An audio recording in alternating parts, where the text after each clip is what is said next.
Dios los bendiga, mis hermanos. Espero que todos se encuentren muy bien. Aquí me encuentro con nuestro pastor Orlaí Navarrete. Dios los bendiga, pastor. Amén, hermano Kevin. Gracias por la invitación. Un saludo muy especial a todas las personas que van a estar viendo este podcast. Dios les bendiga y es una bendición y un privilegio estar con ustedes. Estamos contentos porque hemos iniciado un nuevo segmento, el cual hemos decidido titular Resistiendo cara a cara. Pastor, ¿por qué hemos decidido titular este segmento de esta manera? Es muy buena la aclaración, muy importante. Porque hay mucho hermano que no puede entender el por qué nosotros o cualquier hermano hace este tipo de trabajo, de confrontar a otro hermano que tenga alguna publicación o que predique algo en las redes, por ejemplo. Entonces lo que hacemos nosotros es tomar la escritura en la carta del apóstol Pablo a Gálatas, en el capítulo 2, el versículo 11. Ahí aparece ese texto que dice: pero cuando Pedro vino a Antioquía, le resistí cara a cara porque era de condenar. Entonces nosotros estamos tomando bases bíblicas para hacer esto de resistir cara a cara a cualquier persona sin importar el estatus dentro de su organización que tenga. Amén. O del mundo cristiano. Sí, porque en el libro de Gálatas van a darse cuenta que Pedro hizo algo que era de condenar, algo, seguramente una falta grave, sí. Estaba equivocándose en algo importante y Pablo lo corrigió. Sí, desde el versículo 11 hasta el 14 está en resumen lo que pasó. Un problema muy serio, y entonces Pablo resiste a Pedro, dice: le resistí cara a cara porque era de condenar, porque en su simulación, dice él, lo que estaba haciendo, estaba arrastrando personas. Entonces, cuando algo es grave y está haciendo daño a más personas, como pasa con el tema de la doctrina, entonces nosotros tenemos que aplicar lo que aplicó el apóstol Pablo: resistir cara a cara a cualquier persona, no importa el reverendo que sea.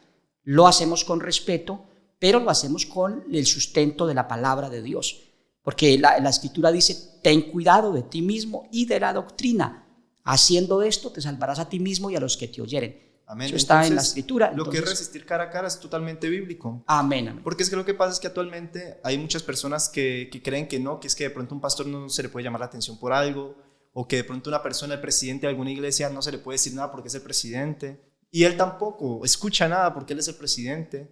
Entonces no, si a Pedro, el apóstol, que se podría decir que es uno de los que más milagros hizo después de Cristo, le llamaron la atención y él lo aceptó, entonces ¿por qué no se le puede llamar la atención a un pastor hoy en día? Amén. Un pastor, por más cargos que le pongan, por más levadura que le inyecten, es un pastor, es un hombre, como lo fue Pedro. Si alguien se equivoca y va en contra de la Biblia, se le puede resistir cara a cara. Amén. Muchas personas también nos preguntan a veces por qué es que nosotros hacemos tanto énfasis en la doctrina, por qué nosotros insistimos tanto con esto de la sana doctrina, de las versiones más puras o más arraigadas a la verdad, las más antiguas, las más originales. Y es por el simple hecho de que 1 Timoteo 4:16 dice que tenemos que tener cuidado de nosotros y de la doctrina. Entonces hacemos esto porque si no tenemos cuidado de nosotros y de la doctrina, nos podemos condenar a nosotros mismos y a los que nos oyen. Entonces, por eso, todo lo que hacemos es bajo fundamento bíblico. Hay una anotación más que quisiera apuntar ahí, y es que resulta que el mismo Señor, nuestro Señor Jesús el Cristo, Él personal, directamente, le envía una carta al pastor de Pérgamo. Esto está en Apocalipsis 2:15 hasta el 16, concretamente allí resumiendo, dice: y también tienes a los que retienen la doctrina de los nicolaitas, la que yo aborrezco. Por tanto, arrepiéntete, pues si no, vendré a ti pronto y pelearé contra ellos con la espada de mi boca. Entonces, aquí el Señor está haciendo una advertencia que cuando hay una doctrina que Él aborrece, como en este caso la doctrina del modalismo, que aplica desafortunadamente el unicitarismo, aplica el modalismo. Los unicitarios. Entonces, ellos practican el modalismo. Entonces, esa doctrina el Señor la aborrece. Sí. La aborrece. ¿Por qué la aborrece Él? Salmos capítulo 2, versículo 12 dice: honrad al Hijo para que no se enoje y perezcáis en el camino, pues se inflama de pronto su ira. Bienaventurados todos los que confían en Él. Entonces, cuando la Biblia habla advirtiendo esto 1000 años antes de Cristo, lo está advirtiendo el mismo Padre a través de la Escritura, dice que hay que honrar al Hijo. Y el Señor dijo: el que no honra al Hijo no honra al Padre que le envió.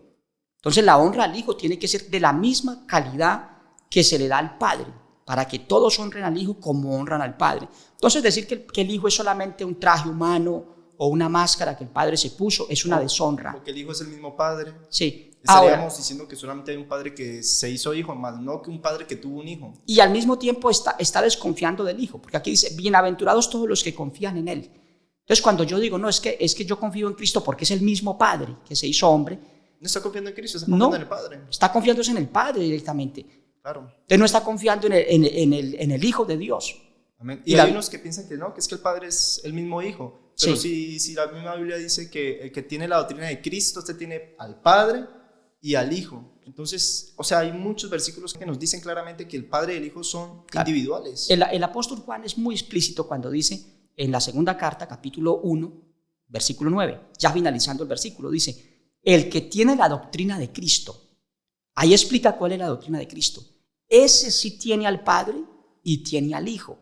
O sea que en la doctrina apostólica, la doctrina de Cristo incluye al Padre de la forma en que Cristo lo presentó. Por ejemplo, una vez más decimos lo que está escrito en San Juan 17:3, que todos dice que te conozcan a ti, el único Dios verdadero. Entonces la doctrina de Cristo tiene al Padre como el único Dios verdadero y tiene al Hijo como el Cristo, como el Hijo de Dios.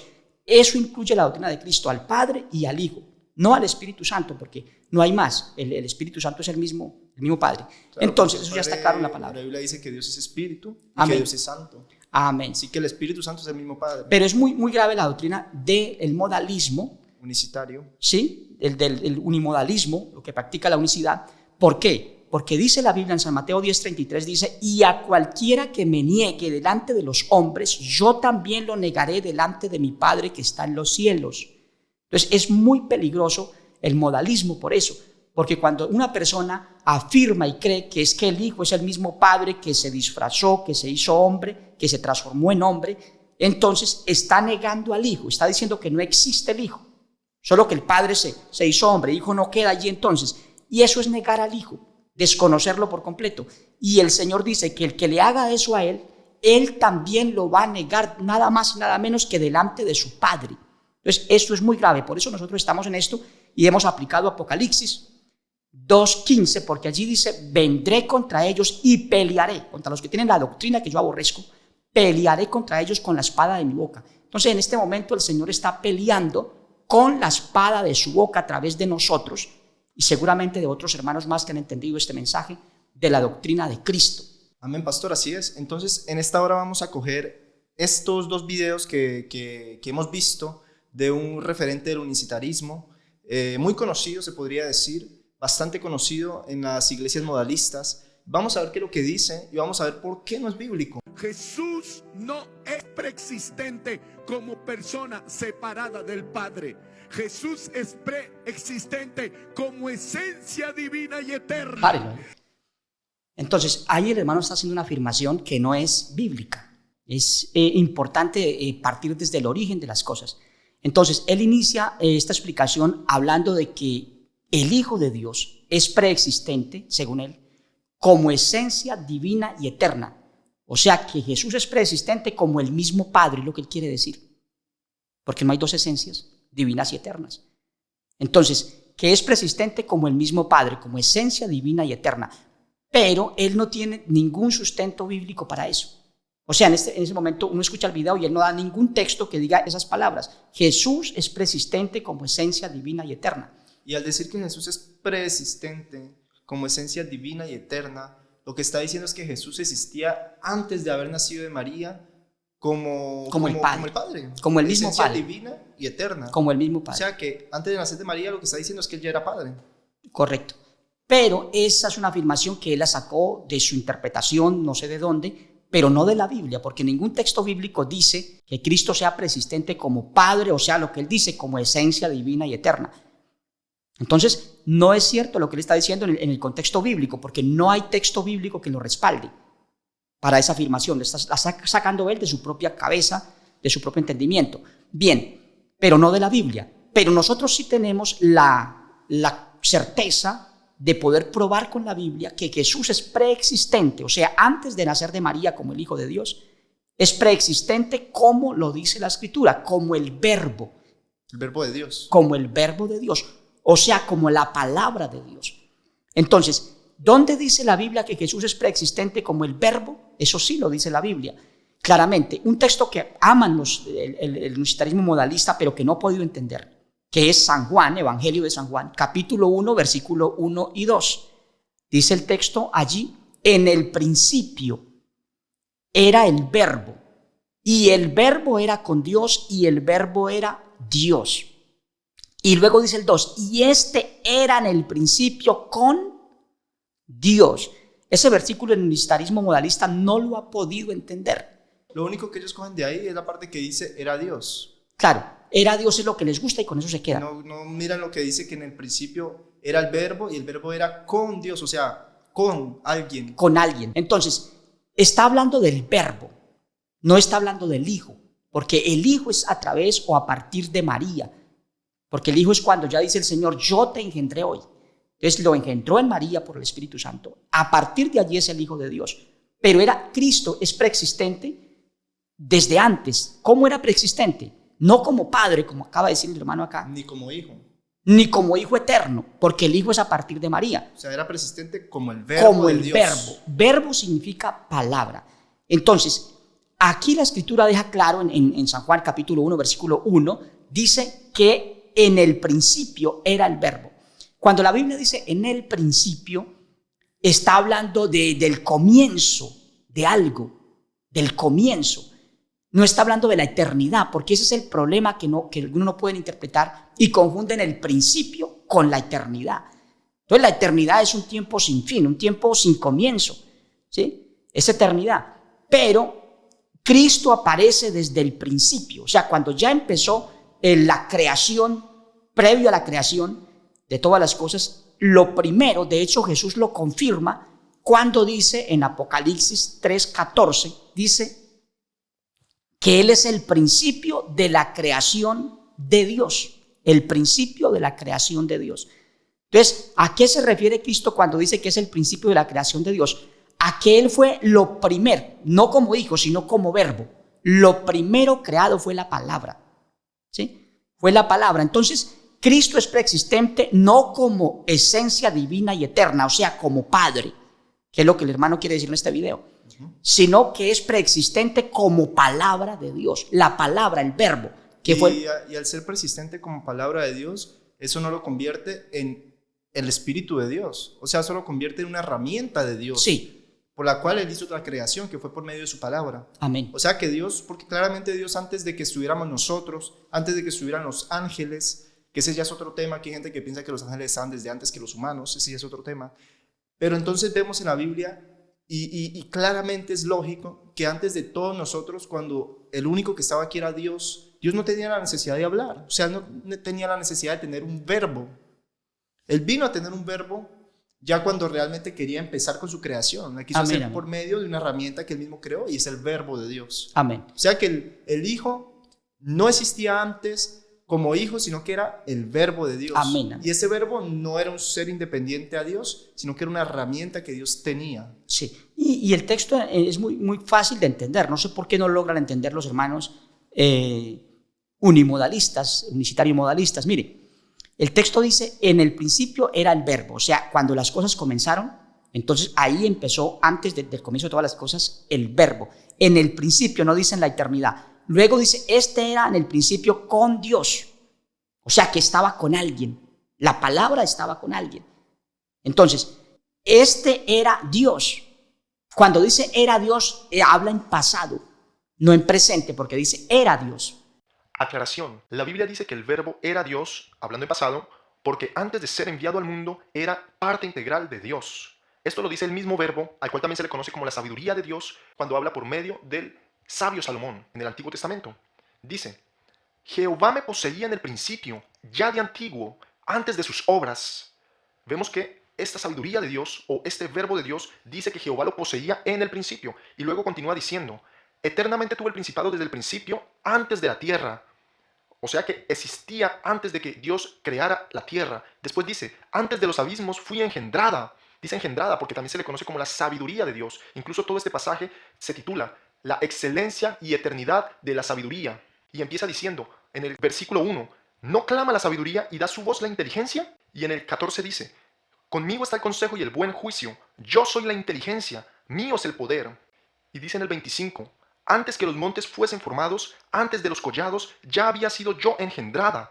No había aún hecho la tierra, ni los campos, ni el principio del polvo del mundo. Cuando formaba los cielos, allí estaba yo. Cuando trazaba el círculo sobre la faz del abismo. Cuando afirmaba los cielos arriba, cuando afirmaba las fuentes del abismo. Cuando ponía al mar su estatuto, para que las aguas no traspasen su mandamiento. Cuando establecía los fundamentos de la tierra. Con él estaba yo ordenándolo todo. Y era su delicia de día en día, teniendo solaz delante de él en todo tiempo. Así que vemos que dice que este verbo, esta sabiduría, como dice el 25, antes de los collados ya había sido yo engendrada. Así que vemos que fue engendrada antes de Dios iniciar con la creación del mundo. Y precisamente eso lo confirma Cristo mismo, ya que esa sabiduría fue enviada al mundo, fue hecha carne y nació por medio de María y ya se le conoció como el Cristo. Este mismo Cristo dijo en Apocalipsis 3:14, y escribe al ángel de la iglesia en la Odisea, el Amén, el testigo fiel y verdadero, el principio de la creación de Dios dice esto. Vemos que Cristo se considera el principio de la creación de Dios, tal y como dice la sabiduría de Dios hablando por medio del sabio Salomón, al decir que antes que fueran los montes formados, antes de los collados ya había sido yo engendrada, dice la sabiduría. Así que sabemos claramente que Cristo es esa misma sabiduría que antes de ser enviada al mundo estaba engendrada. ¿Y en dónde estaba engendrada? En el único que la podía engendrar, en Dios mismo. Dios creó esta sabiduría, esta luz, o también conocido este verbo, lo engendró en él mismo como una herramienta que después enviaría al mundo hecha carne para salvarnos. Pero antes de enviarla al mundo, no era un ser independiente a Dios, era una herramienta que hacía parte de Dios mismo, mas no un ser independiente a Dios. Por eso dice Juan 1:1, en el principio era el verbo, y el verbo era con Dios, y el verbo era Dios. Este verbo o esta sabiduría era Dios porque no era un ser independiente a Dios, era una herramienta engendrada en Dios mismo, así que hacía parte de Dios, es decir, era parte integral de Dios, por lo cual se le consideraba como Dios. Dicho esto, sigamos con el podcast. No dice es Dios, ¿sí? Entonces, cuando dice era Dios es porque la palabra fue enviada. Lo dice la Biblia claramente, que Dios envió su palabra, ¿sí? Y que el verbo fue hecho carne y habitó entre nosotros. Y vimos su gloria, gloria como la del unigénito del Padre, lleno de vida, de gracia y de verdad. Claro. Pero fue el verbo el que se hizo carne, no el Padre. Entonces el Padre no es el verbo. Sí, es como, por ejemplo, una vez yo conversando con alguien, yo le ponía el ejemplo de un escritor de libros. Un escritor de libros, una persona que se dedica a esto, lo que hace es plasmar sus pensamientos o sus ideas o sus enseñanzas mediante libros, mediante la escritura. Entonces esa persona lo que hace es enviar su palabra en un formato físico, que son los libros en este caso, para que la gente los vea. Pero ese libro que él crea para que la gente sepa su mensaje, ese libro no es el mismo. Amén. O sea, ese escritor de libros no se convirtió en un libro. Ese escritor de libros envió su palabra, la llevó al mundo y la gente la conoció por medio de ese libro. Pero entonces no hay que pensar que la palabra es el mismo creador, es el mismo que la lanza. Yo tengo un ejemplo también para ilustrar un poco eso. Y es que cuando usted graba un audio, usted oye el audio y dice, este es fulano, este es mi papá, este audio es de mi madre o de mi familiar o de mi compañero de trabajo, qué sé yo. Entonces, usted sabe que esa es esa persona que habló, pero obviamente esa persona no es ese audio. Ese audio es una voz que quedó grabada. Claro. Ese es el verbo de esa persona que quedó grabada. Claro. Pero esa persona no es ese audio. Esa persona está en otro sitio, tiene un cuerpo físico, una materia física, es un ser. O sea, la palabra salió, por eso dice el verbo era Dios. O sea, claro. Porque cuando no había salido estaba ahí. Claro, era parte fundamental de Dios. O sea, sí. Estaba dentro, como nuestra voz ahora mismo. Y él mismo dijo, salí del Padre y vuelvo a Padre, dijo Cristo. Entonces salió de Dios y vuelve a Dios. Pero con esto no estoy tampoco queriendo decir que Cristo sea como el ejemplo que puse de un libro, porque obviamente un libro pues no tiene voluntad propia, un libro no tiene libre albedrío, no tiene poder alguno. No, lo que estoy queriendo decir obviamente es que obviamente Cristo es muchísimo más que un libro, porque salió del Padre, es la palabra del Padre, pero la diferencia es que ese Cristo, esa palabra que salió del Padre, sí adquirió voluntad propia, se convirtió en un ser con libre albedrío, se convirtió en un hijo. Claro, porque Dios le preparó cuerpo a su palabra. Eso claro. Dice la Escritura. Me preparaste cuerpo, dice la palabra del Señor. Dice el verbo. Entonces, pero para confirmar esto de que Cristo es preexistente como el verbo, lo confirma el mismo Cristo cuando lo dice en Apocalipsis. Un pasaje que es muy, muy diciente. Cuando el nombre que aparece allí, que se le da al Hijo en Apocalipsis 19:13, que es realmente oficialmente el nombre del Hijo, dice: estaba vestido de una ropa teñida en sangre y su nombre es el Verbo de Dios. Y me encanta porque aparece en mayúscula el verbo de Dios. Su nombre es el verbo de Dios. Entonces, Cristo realmente se llama el verbo de Dios. Cristo realmente es el verbo de Dios hecho carne, pero no es Dios hecho carne. Eso lo debe entender el cristianismo para poder salir del modalismo. Amén. Entonces, ¿de dónde o cuál es el origen de todo esto? ¿O cuándo o cómo era preexistente Cristo? Era preexistente antes de nacer de María como el verbo. Y ahí no era un ser independiente al Padre. Ahí ahí era la palabra, era el instrumento para crear todo y hacer las cosas. Sí, por eso la Biblia dice, dijo Dios, sea la luz, porque una herramienta, pero dice dijo Dios, por medio de esa herramienta. Y la Biblia dice que por la palabra fueron hechos los cielos y la tierra, y todas las cosas por la palabra subsisten. O sea, por eso la Biblia dice que por medio de él Dios hizo todas las cosas, por medio de Cristo, de Cristo como verbo. Claro. Y otra cosa que quería aclarar ahí, ya lo hemos dicho anteriormente, pero quiero aprovechar para aclararlo, es que la Biblia, ahí usted leyó que el verdadero nombre, o por decirlo así, el nombre original del Hijo, amén, es el verbo de Dios. Pero entonces algunos se preguntarán, pero entonces no, pues que se llamaba Jesús, el Hijo de Dios no se llama pues Jesús. Sí, el Hijo de Dios se llama Jesús, pero porque heredó ese nombre del Padre. El nombre del Padre es Jesús y el Hijo lo heredó. Dice la Biblia, por cuanto heredaste más excelente nombre que ellos. Entonces, el Hijo de Dios se llama el verbo de Dios, pero heredó también el nombre de su Padre, que es Jesús, para que no queden huecos de pronto. Sí, y es una aclaración importante porque la Biblia dice que Él es heredero de todo. Entonces, entre todo, que luego lo veremos que es todo, entonces heredó el nombre. Claro. Y ese nombre no es simplemente unas letras, ese nombre es un legado de poder y gloria. Por eso él dijo, en mi nombre echarán fuera demonios, en mi nombre, claro, porque es un poder, es una gloria, no es solamente unas letras, no, es una riqueza de gloria y de poder de Dios que heredó el Hijo. Entonces por eso nosotros en el nombre podemos hacer todas las cosas y hay que hacer todas las cosas, porque esa es la riqueza que le dio, una de las riquezas que le dio el Padre al Hijo, que le dio como herencia su nombre, una de las cosas que heredó del Padre. Entonces, ahora sí podemos pasar al otro fragmento. Bueno, entonces pasemos al otro fragmento.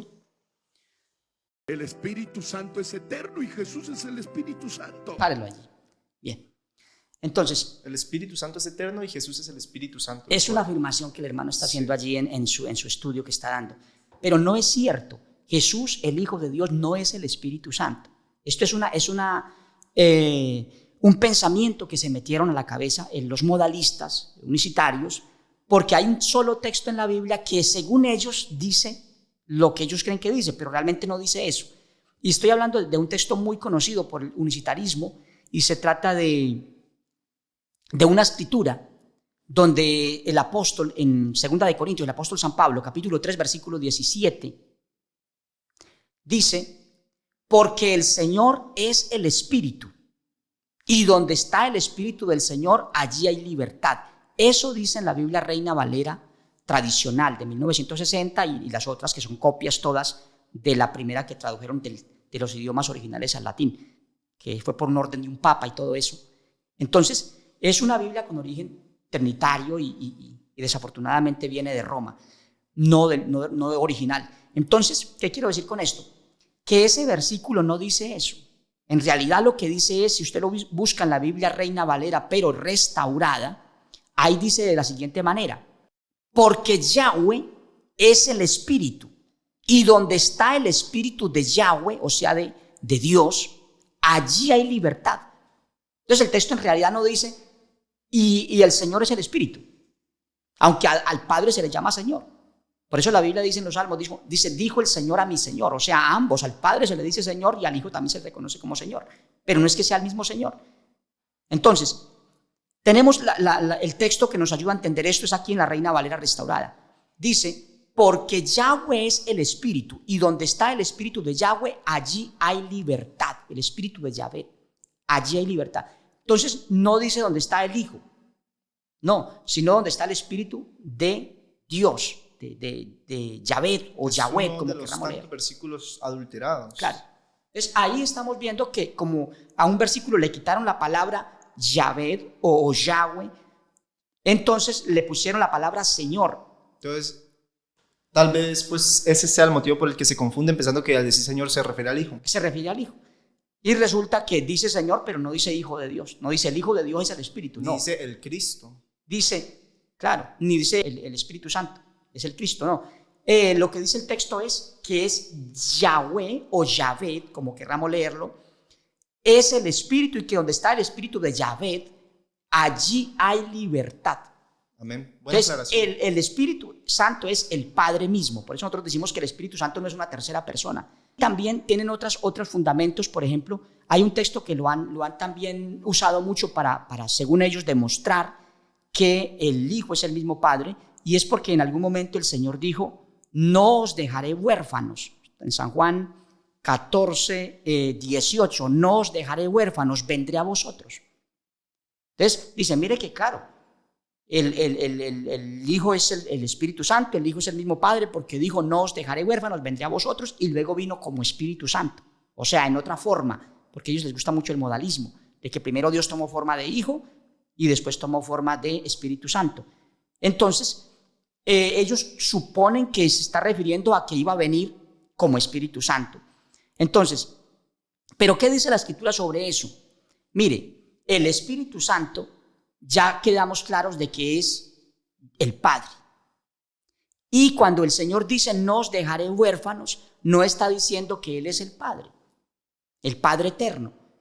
No, está diciendo que Él, que tenía dentro de Él, porque Él dijo: el Padre que mora en mí, al Padre, si Él muere y se aparta de ellos, ellos se quedan sin el Hijo y sin el Padre. De hecho, ninguno había sido bautizado con el Espíritu Santo. Entonces, quedaban huérfanos y quedaban sin el Padre y quedaban sin el Hijo, temporalmente. Por eso la Biblia dice que Cristo dice que no los va a dejar huérfanos, claro, o sea, que no se van a quedar así. Y que esperaran que esos días de su estadía en la tumba iban a pasar. No os dejaré huérfanos, o sea, ustedes van a atravesar un tiempo de soledad, de vacío muy tremendo, pero yo voy a regresar con la promesa del Padre. Entonces, ¿por qué Jesús promete la promesa del Padre? Porque Él dice: rogaré al Padre para que les envíe otro consolador. Pero entonces, cuando Él habla de regresar ya y de traerles el Espíritu Santo, porque eso lo habla claro, ahí mismo en San Juan 14, 16 dice: y yo rogaré al Padre y os dará otro consolador para que esté con vosotros para siempre. Entonces, ¿qué significa eso? Que Él intercede por la iglesia, para que la iglesia reciba la promesa del Padre, la que aparece en Joel 2, 28 y 29. En los postreros días derramaré de mi espíritu, o sea, del de Dios. Entonces, el Espíritu Santo en la Biblia es una promesa que hizo Dios. Ese es el Espíritu Santo, no es una tercera persona. Es una promesa que Dios hizo de derramar su Espíritu a todos los que lo reciban a Él y crean en Él como su Señor, como su Dios, y en Cristo como su Salvador. O sea que cuando decimos que una persona es llena del Espíritu Santo, estamos diciendo que una persona tiene una porción de Dios en él. Amén. Claramente no es una plenitud de la deidad, el único que la tuvo fue Cristo. Pero entonces el Espíritu Santo es Dios, porque también es como promesa, es una parte de Él, incorporada en las personas. Cuando dice: les enviaré otro consolador, lo que está diciendo es que les va a enviar esa promesa. Amén. A cada persona, los va a llenar con el Padre, con una porción del Padre. Sí. A eso se le llama ser lleno del Espíritu Santo. Amén. Pero no es otra persona, es el Espíritu Santo, es el mismo Padre, porque ya lo leímos en la Biblia, que Yahvé es el Espíritu Santo. Amén, sí. Eso lo leímos claramente. Entonces, el versículo 17 de aquí de San Juan 14, 17 dice: el Espíritu de verdad, al cual el mundo no puede recibir porque no le ve ni le conoce, pero vosotros le conocéis porque mora con vosotros y estará en vosotros. Entonces, esto lo toman ellos para decir: mire, que el Hijo sí es el Espíritu Santo, porque aquí dice: vosotros le conocéis porque mora con vosotros. Entonces, dicen, la pregunta que hacen es: bueno, ¿y a quién conocían ellos? Pues a Jesús. Entonces, lo que está claro aquí en la palabra es que el Señor no les estaba hablando de que ellos podían conocer al Espíritu Santo, porque un espíritu es invisible. Es invisible, no se puede ver. Entonces, no lo conocían físicamente, conocían cómo actuaba y cómo procedía. O sea, no lo conocían de manera visual. No, literal o visual no lo conocían. Habían conocido al Espíritu Santo a través de Jesús. ¿Cómo obraba el Espíritu Santo en una persona? Jesús actuaba de manera ejemplar, actuaba de manera gloriosa, claro, porque el Espíritu Santo estaba en él. La Biblia dice que a este ungió Dios, a Jesús. A este ungió Dios con el Espíritu Santo y poder. Entonces, ellos conocían al Espíritu Santo a través de cómo actuaba el Espíritu Santo en Cristo, de cómo vivía Cristo, cómo vivía, qué hacía. Conocían así al Espíritu Santo a través de lo que veían que hacía en Cristo. Entonces, el Espíritu de verdad al cual el mundo no puede recibir porque no le ve ni le conoce, pero vosotros le conocéis porque mora con vosotros y estará en vosotros. Entonces, ¿por qué moraba el Espíritu Santo con ellos? Porque dentro de Jesús, recordemos que cuando él fue bautizado, el cielo se abrió, dice la Biblia, cuando Jesús salió del agua, y descendió el Espíritu Santo corporalmente. Esa promesa del Padre descendió sobre el Hijo y fue lleno del Espíritu Santo. Entonces, el Espíritu Santo moraba con ellos. Por eso dice, porque mora con vosotros. ¿Por qué moraba el Espíritu Santo con ellos? Porque estaba en Cristo. Porque estaba, y el Espíritu Santo es el mismo Padre. Ya lo leímos. Entonces, cuando Jesús va a morir, él dice, yo no os dejaré huérfanos. O sea, no los voy a dejar sin el Padre que está en mí y sin mí, sin el Cristo. No los voy a dejar huérfanos. Entonces, por eso dice, rogaré al Padre para que les envíe esa promesa, ese consolador, ese Espíritu Santo que los consuele, que es Dios mismo, cumpliendo esa promesa. Entonces, dice aquí, todavía un poco y el mundo no me verá más, pero vosotros me veréis porque yo vivo, vosotros viviréis. Entonces, por un lapso de tiempo, ellos estuvieron de alguna manera en algún punto huérfanos. O sea, porque el Padre estaba en Cristo y de alguna manera Jesús murió y estuvo 3 días en la tumba, ¿sí? Resucitó, a los 3 días se levantó, pero en ese lapso de tiempo ellos experimentaron una sensación de soledad, de vacío tremenda. Pero hay algo muy bonito aquí, y es que el Espíritu Santo lo da el Padre como una promesa de Él, pero lo da mediante el Hijo, porque en la Escritura dice que Él envía el Espíritu Santo en su nombre. Entonces, el Espíritu Santo es a través del Hijo que se recibe. Por eso cuando el Señor se manifiesta entre los apóstoles y les dice, recibid el Espíritu Santo, y sopló en ellos el Espíritu Santo. Entonces, el Hijo es el que tiene esa riqueza de dar el Espíritu Santo. Es una herramienta que puso Dios en manos del Hijo, la de bautizar con el Espíritu Santo. Por eso Juan, cuando ve a Jesús, dice, he aquí el Cordero de Dios que quita el pecado del mundo. Pero también dice, viene después de mí uno que es más poderoso que yo. Y también dice, Él los bautizará con Espíritu Santo y fuego. Entonces, porque esa promesa del Padre está en manos del Hijo. Es una herramienta que Dios puso en manos del Hijo, para que Él, a través de Él, se derrame en la iglesia. Entonces, por eso Él dijo, vendré a vosotros, no los voy a dejar huérfanos, o sea, les voy a traer la promesa del Padre. Entonces, cuando Él viene, después de resucitado, se aparece y los llena con el Espíritu Santo. Pero no es porque el Hijo sea el Espíritu Santo, no. El Espíritu Santo es el Padre. El Hijo es el Hijo de Dios, el Hijo es el Cristo. Por eso dice, les enviaré otro consolador. Sí. O sea, les enviaré esa parte del Padre en ustedes, para que la tengan, para que puedan hacer todas las cosas que deben de hacer. Amén. Todos los milagros y todas las proezas. Amén, amén. Entonces, no os dejaré huérfanos no quiere decir que Jesús es el mismo Padre, ¿sí? Y no quiere decir que es el mismo Espíritu, porque la Biblia dice que el Espíritu es el Padre y no el Hijo. Amén, amén. Bueno, vamos a continuar. Cuando toma forma de hombre, se conoce como hijo. Párale. Bien. Cuando toma forma de hombre se conoce como hijo. Sí. Es lo que dice ahí. Sí. Cuando toma forma de hombre se conoce como hijo. Vamos a ver un poco esto, porque eso de que toma forma de hombre para hacerse hijo, eso no es para nada bíblico.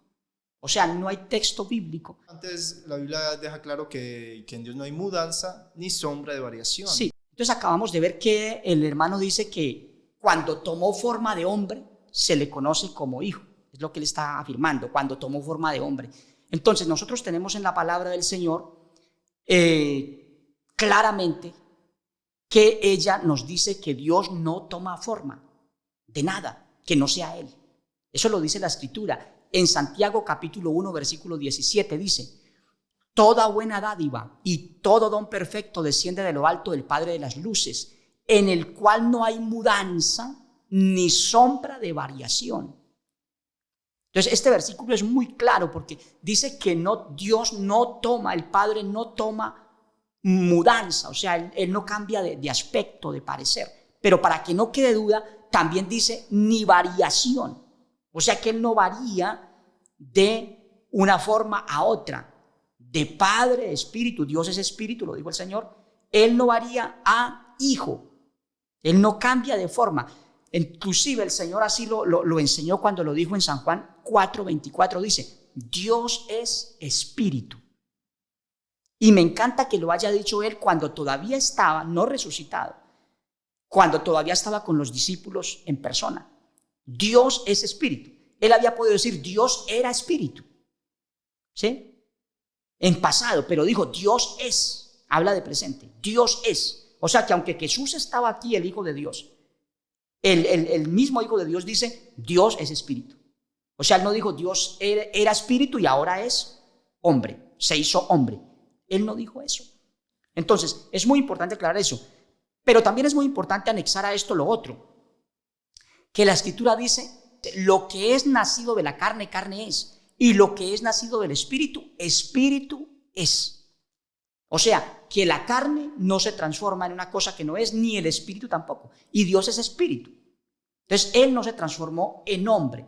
Como el hermano acaba de afirmar, que Dios tomó forma de hombre y que cuando tomó forma de hombre se le conoce como hijo. Y eso es totalmente antibíblico porque la Biblia dice, Dios no es hombre para que mienta, ni hijo de hombre para que se arrepienta. Amén. O sea, ¿por qué van en contra de la Biblia? Sí, yo por eso estoy seguro que sin lugar a dudas el cumplimiento de la profecía que dijo el apóstol San Pablo a los Corintios, cuando dijo que vendrían tiempos cuando se apartarían el oído de la verdad y se volverían a las fábulas.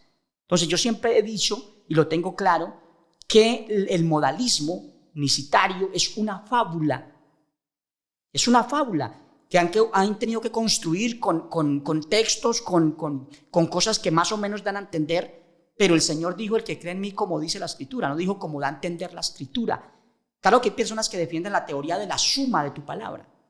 Dicen, no, es que la Biblia dice que en la suma de tu palabra hay sabiduría y bueno, todo esto. Entonces resulta que hacen una suma de un pedacito de un texto con otro pedacito, aquí da a entender más o menos esto, por aquí da a entender más o menos esto otro, y van juntando y van haciendo una fábula. Esa suma de la palabra era válida hasta antes de Cristo. Cuando Cristo vino ya él no habló de suma de palabra, él dijo fue el que cree en mí como dice la Escritura. Y San Pedro lo confirma cuando dice, tenemos la palabra profética más segura. O sea, toda la Escritura es inspirada por Dios.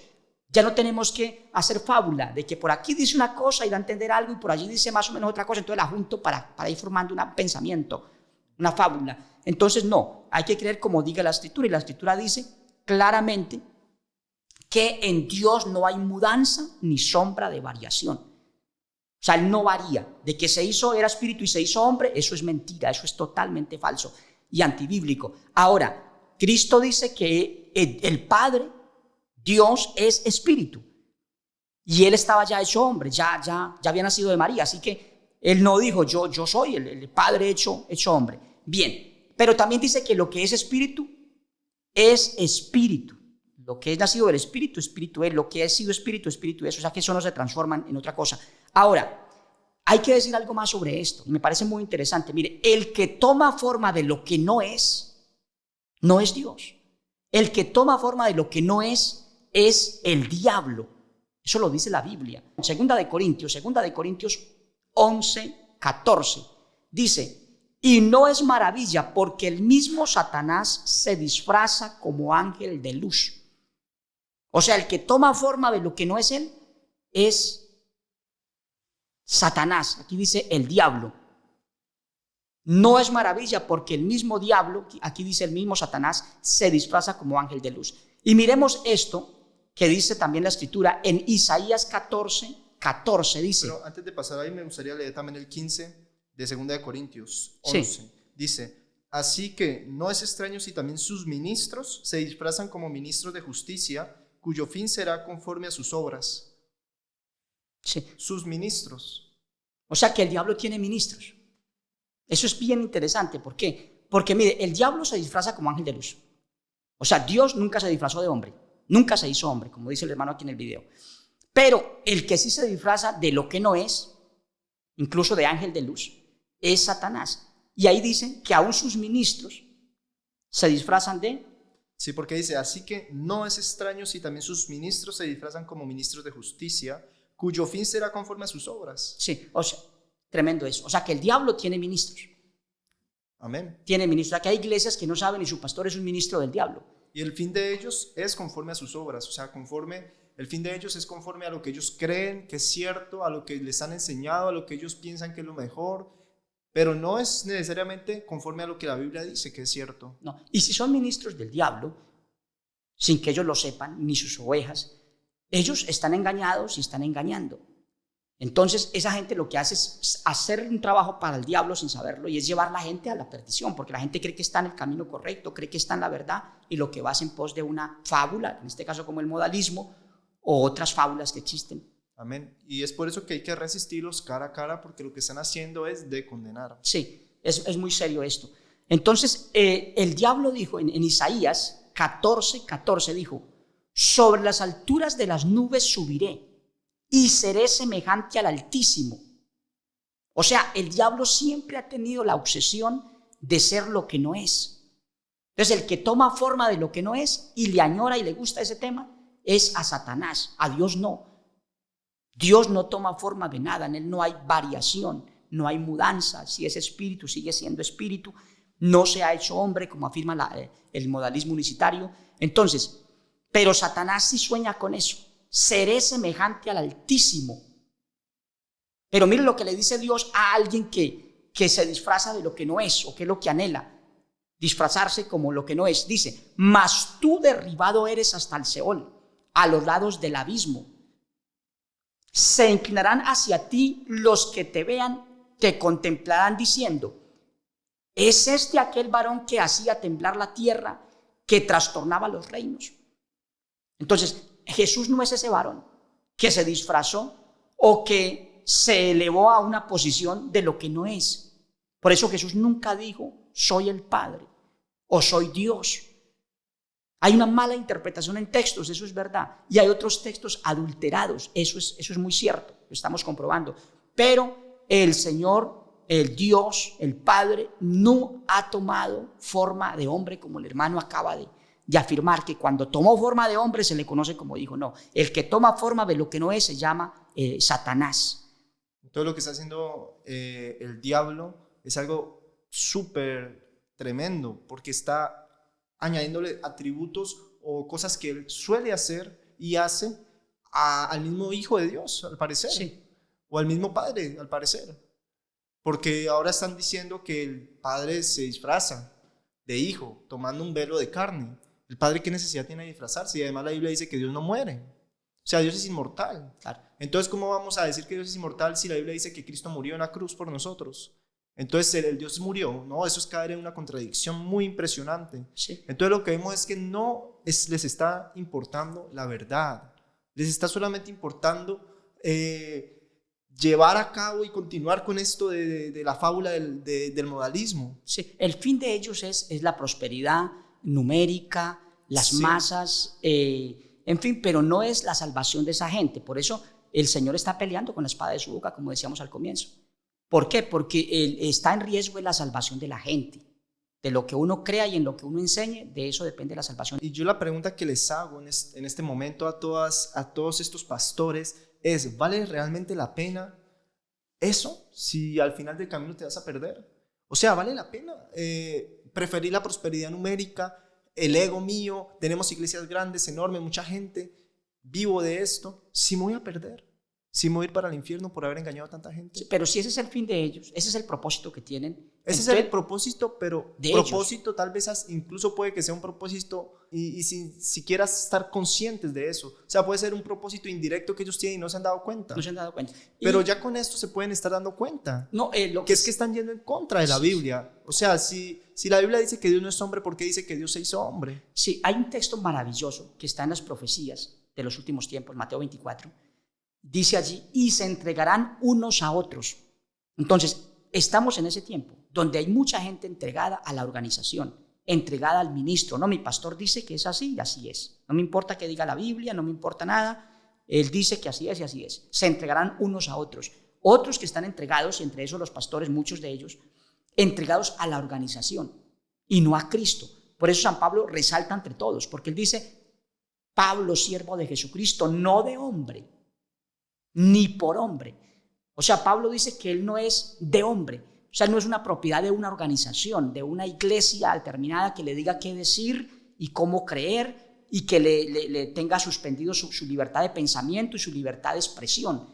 Claro, porque es que algo tan impresionante que yo también ya lo he conversado anteriormente, con alguien lo estuve conversando, y es que se entregan directamente a la organización. O sea, si esa organización por algún motivo o por alguna mentira los saca de su ministerio, del pastorado, para ellos se les acaba el mundo. O sea, ¿es en esa organización o nada?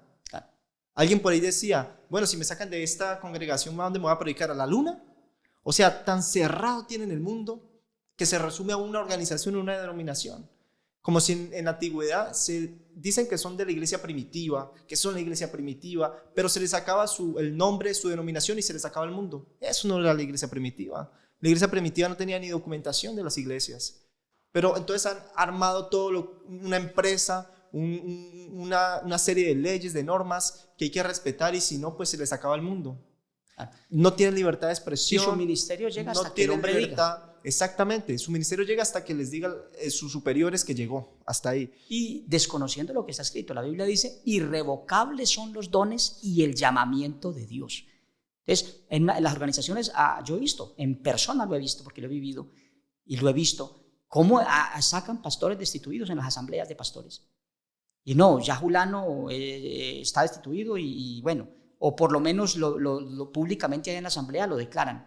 Los pastores tales y tales ya no son más pastores de esta organización. Entonces, y el pastorcito aquel o el ministro aquel se va para la casa o se queda sentado en la banca. Por eso le digo, se va a sentarse a la banca, se va a hacer otra cosa, porque él cree que el ministerio se acabó porque la organización le dijo que se acabó. Pero la Biblia dice, irrevocables son los dones y el llamamiento de Dios. Es irrevocable. Y por eso esos pastores tendrán que dar cuentas, porque le creyeron no a Dios a través de su palabra, que dice que ese ministerio que les dio es irrevocable, sino que le creyeron a la organización, porque se entregaron a la organización y no lo sabían. Entonces, esto es un llamado de atención para todos. Claro, sí, porque la Biblia dice, maldito el hombre que confía en otro hombre. Nosotros no tenemos que confiar en lo que nos diga otro hombre, por más de Dios que sea. Tenemos que confiar en qué dice la Biblia. Y más bien hay que hacer esto. Hay que resistir cara a cara cuando algo no es. Eso hizo Pedro, por ejemplo, con los sumos sacerdotes cuando los confrontaron. No hablen más en ese nombre. Ellos dijeron, no, juzguen ustedes si es menester, si es más necesario, más importante obedecer a vosotros antes que a Dios. Entonces nosotros tenemos que poner al Señor, a su palabra, tenemos que ponerlo por encima de la organización. Así nos llamen rebeldes o lo que quieran, pero si la rebeldía es con justa causa, la Biblia dice, no serán prosperados los que se rebelan sin causa. O sea, cuando hay una causa justa como esta, que es que yo tengo que obedecer a Dios antes que a los hombres, entonces yo tengo derecho a protestar y como hizo Pedro, como hizo Pablo en su momento con Pedro, a resistir cara a cara y decir, bueno, qué pena, pero usted es superior aquí porque el maestro le dijo, usted apacienta mis ovejas y yo todavía no estaba por ahí ni siquiera en el pensamiento de nadie, pero qué pena, Pedro, pero usted está haciendo algo malo, eso así no es. Resistió cara a cara. Entonces nosotros eso estamos haciendo a través de estos podcasts, estamos resistiendo cara a cara a lo que no es conforme a la palabra de Dios. Amén. ¿Sí? Ahora, otra cosa muy importante, y es que la Biblia dice que esto sería como en los días de Noé. Si uno mira la biografía de Noé, Noé era un descendiente de una generación que se conocía como la generación de los hijos de Dios, que venía del tercer hijo de Adán. Esa gente se conocía como los hijos de Dios. Luego esa gente se fue apartando, pero nunca dejaron de llamarse hijos de Dios. Entonces, hoy en día todas las iglesias llaman hijos de Dios. Pero ¿quién fue el salvo en ese tiempo? Alguien que se rebeló contra eso, que dijo a los hijos de Dios, qué pena, pero ustedes están mal. Así no es y yo no voy más con ustedes. Entonces, ese Noé que tan famoso es, y que todos hablamos de Noé y del arca de Noé, ese Noé fue un rebelde.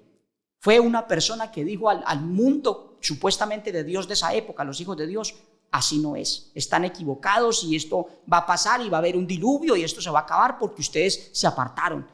Entonces, la Biblia dice que Noé era pregonero de justicia. Entonces, hoy en día estamos en los tiempos como de Noé. Dice la Biblia, serán los días como de Noé. Entonces, para que eso suceda, tiene que haber un Noé. Y aquí estamos nosotros. Amén. Como Noé diciéndole a los hijos de Dios, oiga, las cosas no son así. El modalismo no va, es un problema serio. Es negar a Dios, es deshonrar al Hijo de Dios y es negarlo también. Y eso lo tiene furioso, eso está en la palabra. Amén. Y el arca de salvación es la doctrina de Cristo. Sí. que el que tiene la doctrina de Cristo tiene al Hijo y tiene al Padre. O sea, reconocer esa individualidad del Hijo. El Hijo es el Hijo de Dios. Amén, amén. No tiene sentido decir que el Hijo es el mismo Padre. Es antibíblico. Los apóstoles no lo hicieron. Ellos claramente tenían la doctrina de Cristo, reconocían al Padre y al Hijo de una manera Así que clara. a Cristo nunca le dijeron Padre. Si Cristo era el Padre, ¿por qué nunca le dijeron Padre? ¿No? Ni él tampoco lo dijo, ni dijo que era el mismo Le Dios. dijeron Señor, Maestro, pero nunca lo consideraron el Padre. Ahora, por ahí le dijo hijitos a unos.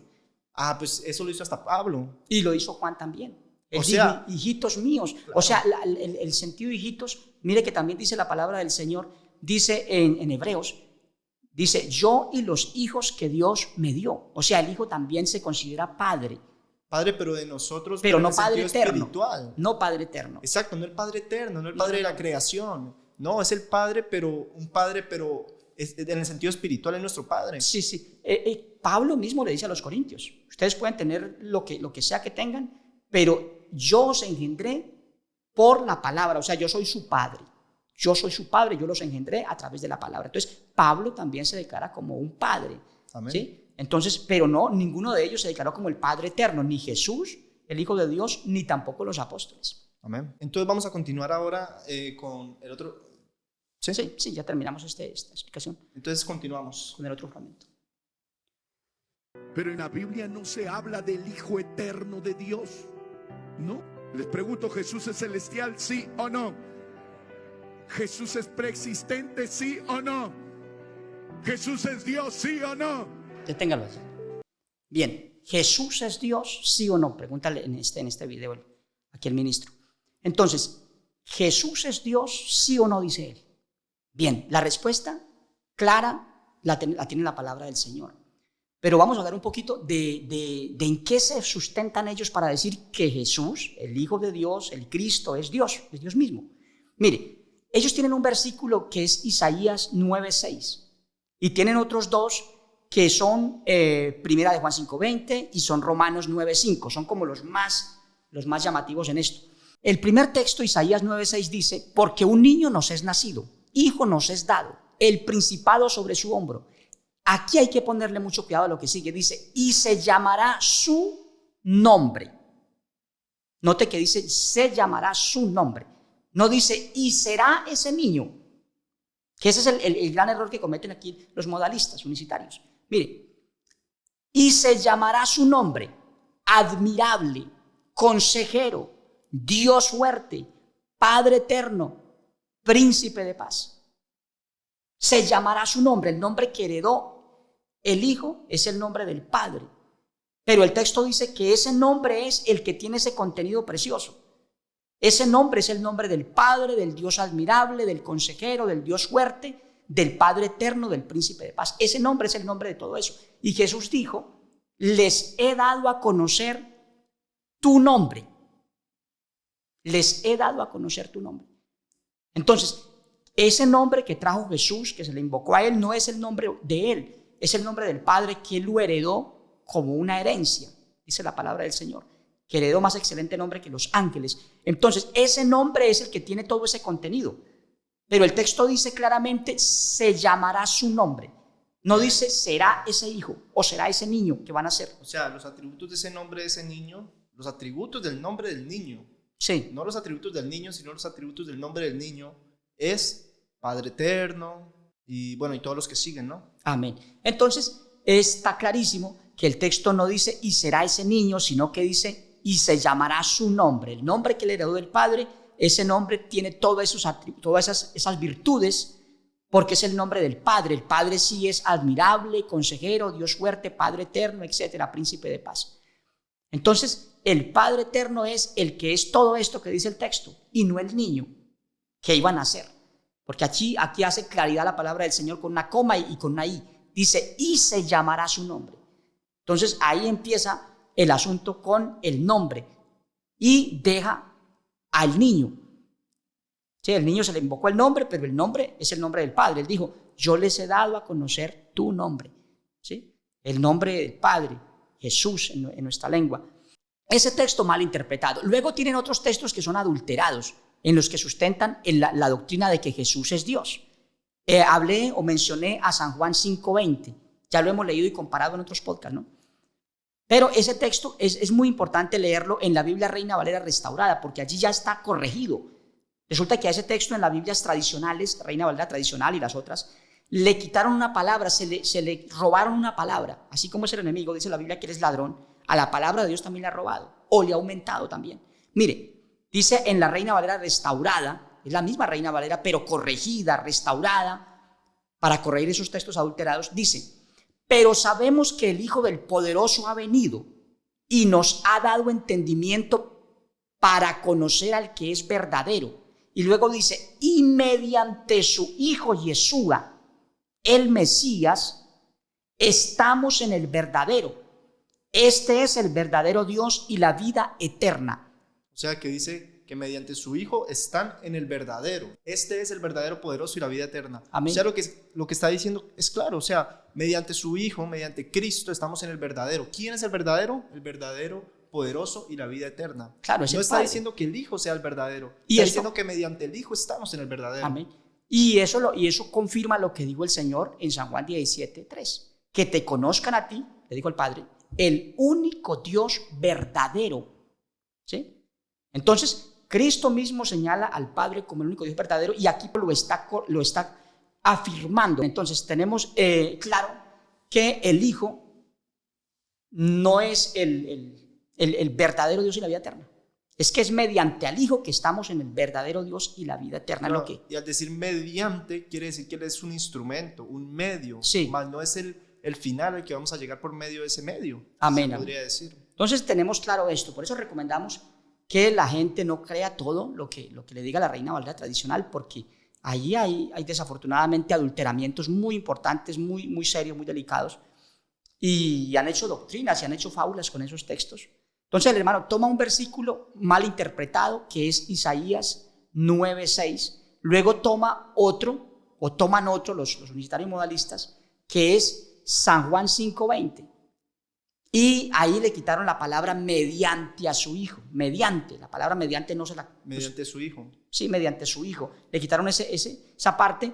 Entonces, por eso creen que Cristo es el verdadero Dios y la vida eterna. Y lo confirman a boca llena. Pero también tienen otro versículo que está adulterado también terriblemente, y es Romanos 9:5. O sea, adulteraron lo que dijo el apóstol Juan en su escrito acá, y también en San Juan, en primera de Juan 5:20, pero también adulteraron lo que dijo Pablo en Romanos 9:5. Romanos 9:5 dice: de quienes son los padres y de los cuales, estoy leyendo en la Reina Valera restaurada, de quienes son los padres y de los cuales es el Mesías según la carne. Y hay un punto, y luego dice: el poderoso sobre todas las cosas sea bendito por los siglos. Amén. Amén. O sea que dijo algo importante y luego finalizó diciendo que sea bendito Dios. Claro. O sea, es una manera de finalizar. Sí. Y hay puntualización y todo. En cambio que la Reina Valera 1960, la que todo el mundo usa confiadamente sabiendo que es hecha por trinitarios, que son los católicos, por Roma, dice así: de quienes son los patriarcas y de los cuales, según la carne, vino Cristo, el cual es Dios sobre todas las cosas, bendito por los siglos. Amén. Totalmente adulterado. Amén. Sí, porque cambian una bendición que da aquí el apóstol San Pablo por una afirmación que él no hizo. Él dice: el poderoso sobre todas las cosas, o sea, el Padre, Dios sobre todas las cosas, dice: el poderoso sobre todas las cosas sea bendito por los siglos de los siglos. Ajá. Y el texto allí dice que este es... Que Cristo, el cual es Dios sobre todas las cosas. O sea, están diciendo que Cristo es Dios sobre todas las cosas. Claro. Están haciendo una adulteración de puntualización y de significado terrible. Es muy grave lo que está pasando.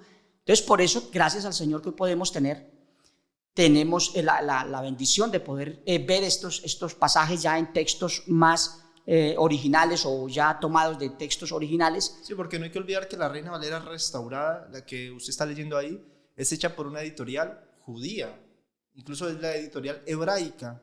Es una editorial que se puso a la tarea de hacer la Biblia más arraigada a los textos originales. Amén. Y por eso la estamos recomendando, para que las iglesias, los hermanos y ojalá los pastores dejen de predicar lo que no es. Claro, que busquen la Reina Valera. Hay que tener cuidado de la doctrina. Amén. Entonces, porque con eso nos salvamos y salvamos a los que nos oyen. Amén. Que busquen la Reina Valera restaurada 2016. Amén, amén. Muy buena aclaración esta. Ahora, sigamos entonces con el otro fragmento. Jesús es una parte de Dios, ¿sí o no? Bien, deténgala allí. Jesús es una parte de Dios, pregunta aquí el ministro. ¿Jesús es parte de Dios, sí o no? Jesús es una parte de Dios. En eso estamos de acuerdo. Jesús es una parte de Dios, pero Jesús no es Dios. Porque una cosa es una parte mía y otra cosa es que yo sea lo que no soy. Entonces, en el caso del Hijo, el Hijo es, según la ciencia y según la Biblia, es, al ser engendrado por Dios, tiene el 50% de genes divinos. Y lo dice la Biblia, cuando dice que es el Hijo de Dios. Y por eso era una blasfemia para el pueblo judío decir que era hijo de Dios. Porque esa persona tendría genes divinos, celestiales. Entonces, pero al mismo tiempo, él como era hijo de hombre, que él mismo lo dijo en muchas oportunidades. Ya me le llamaban el Hijo del Hombre. El Hijo del Hombre, y él mismo lo decía, el Hijo del Hombre. Entonces, él se denomina como hijo de hombre, como hijo de seres humanos. ¿Por qué? Porque él nació de una mujer. Entonces tenía el 50% de genes humanos. Por eso pudo salvarnos, porque no era totalmente divino, sino 50% de genes del Padre, como cualquier hijo lo tiene, y 50% de genes de humano a través de su madre. Entonces, esa fábula que inventaron de que Cristo es 100% Dios y 100%, y 100% hombre, no tiene sentido. eso alguno. no tiene sentido ni Nada puede bíblico ser 100%. ni en la ciencia. ¿Cómo va a ser 100% Dios y 100% hombre? Tiene que ser 50 y 50. Claro. Ahora, esto como ellos aplican el modalismo, entonces dicen, no, es que por eso tiene 100%, porque a veces actúa como el Padre y a veces actúa como el Hijo. Entonces, porque tiene el 100% de hombre. Eso es mentira. Eso ni la ciencia lo aceptaría si se los ponen a ellos. ¿Por qué? Porque lo que la ciencia dice es que un ser humano tiene el 50% de genes de su madre y el 50% de genes de su padre. Pero esa persona que nace, que es engendrada por ambos, no tiene que ser a veces como la mamá, actuar como la mamá, y a veces actuar como el papá. No, ese es un ser independiente, es una vida nueva que nació. Exacto. Por eso nosotros los humanos tenemos el 50% de genes del papá y el otro 50% de la mamá, pero no tenemos que andar en esas, de que a veces actuamos como mamá y a veces actuamos como papá. No, somos vidas independientes, autónomas. Entonces, eso es el Hijo de Dios. El Hijo de Dios es engendrado por Dios, y por María, pero no es 100% padre y 100% espíritu y 100% hombre, ¿no? Él es un ser humano independiente. Por eso él dijo que así como el Padre tiene vida en sí mismo, así le dio al Hijo el tener vida en sí mismo. O sea, le dio vida propia, como a un hijo normal. ¿Sí? Por eso dice la Biblia que fue hecho semejante a nosotros. Y por eso podía hacer todas las cosas que para ellos solamente el Padre podía hacer, que son milagros, perdonar pecados y tantas cosas. Pero es que el mismo Juan el Bautista dijo que aquí vino el Cordero que puede quitar el pecado del mundo. O sea, Cristo tenía esa potestad de quitar el pecado del mundo. No solamente con su sacrificio, sino que también tenía la potestad de perdonar pecados. Claro. Porque tenía toda potestad. Él dijo, toda potestad me es dada en el cielo y en la tierra. Amén, amén. O sea que Cristo recibió genéticamente todo ese poder del Padre. Él lo heredó. Sí, al punto de que él tenía la facilidad de andar por encima de las aguas, porque tiene un 50% de genes divinos. Entonces, claro, hay cosas que él las hace claramente porque tiene el 50% de genes celestiales. Claro. Pero tiene el otro 50% que es humano. Por eso incluso pudo morir. Porque un espíritu es inmortal, un cuerpo no. Entonces, él tenía una vida independiente, vida en sí mismo. Claramente lo dice la palabra del Señor. Entonces, mire, sigamos con otro fragmento entonces. ¿Jesús qué es? El verdadero Dios y la vida eterna. Deténgalo allí. Bien, de nuevo volvemos a esto. ¿Jesús qué es? Entonces, dice el hermano afirmándose que es el verdadero Dios y la vida eterna. Cuando usted dice no, Jesús se está refiriendo a Cristo. A Cristo, al Hijo. Se está refiriendo al Hijo de Dios. Bien, entonces afirma sustentándose en dos argumentos. Y vamos a mirar, el primero, el que menciona ahí es San Juan 5:20.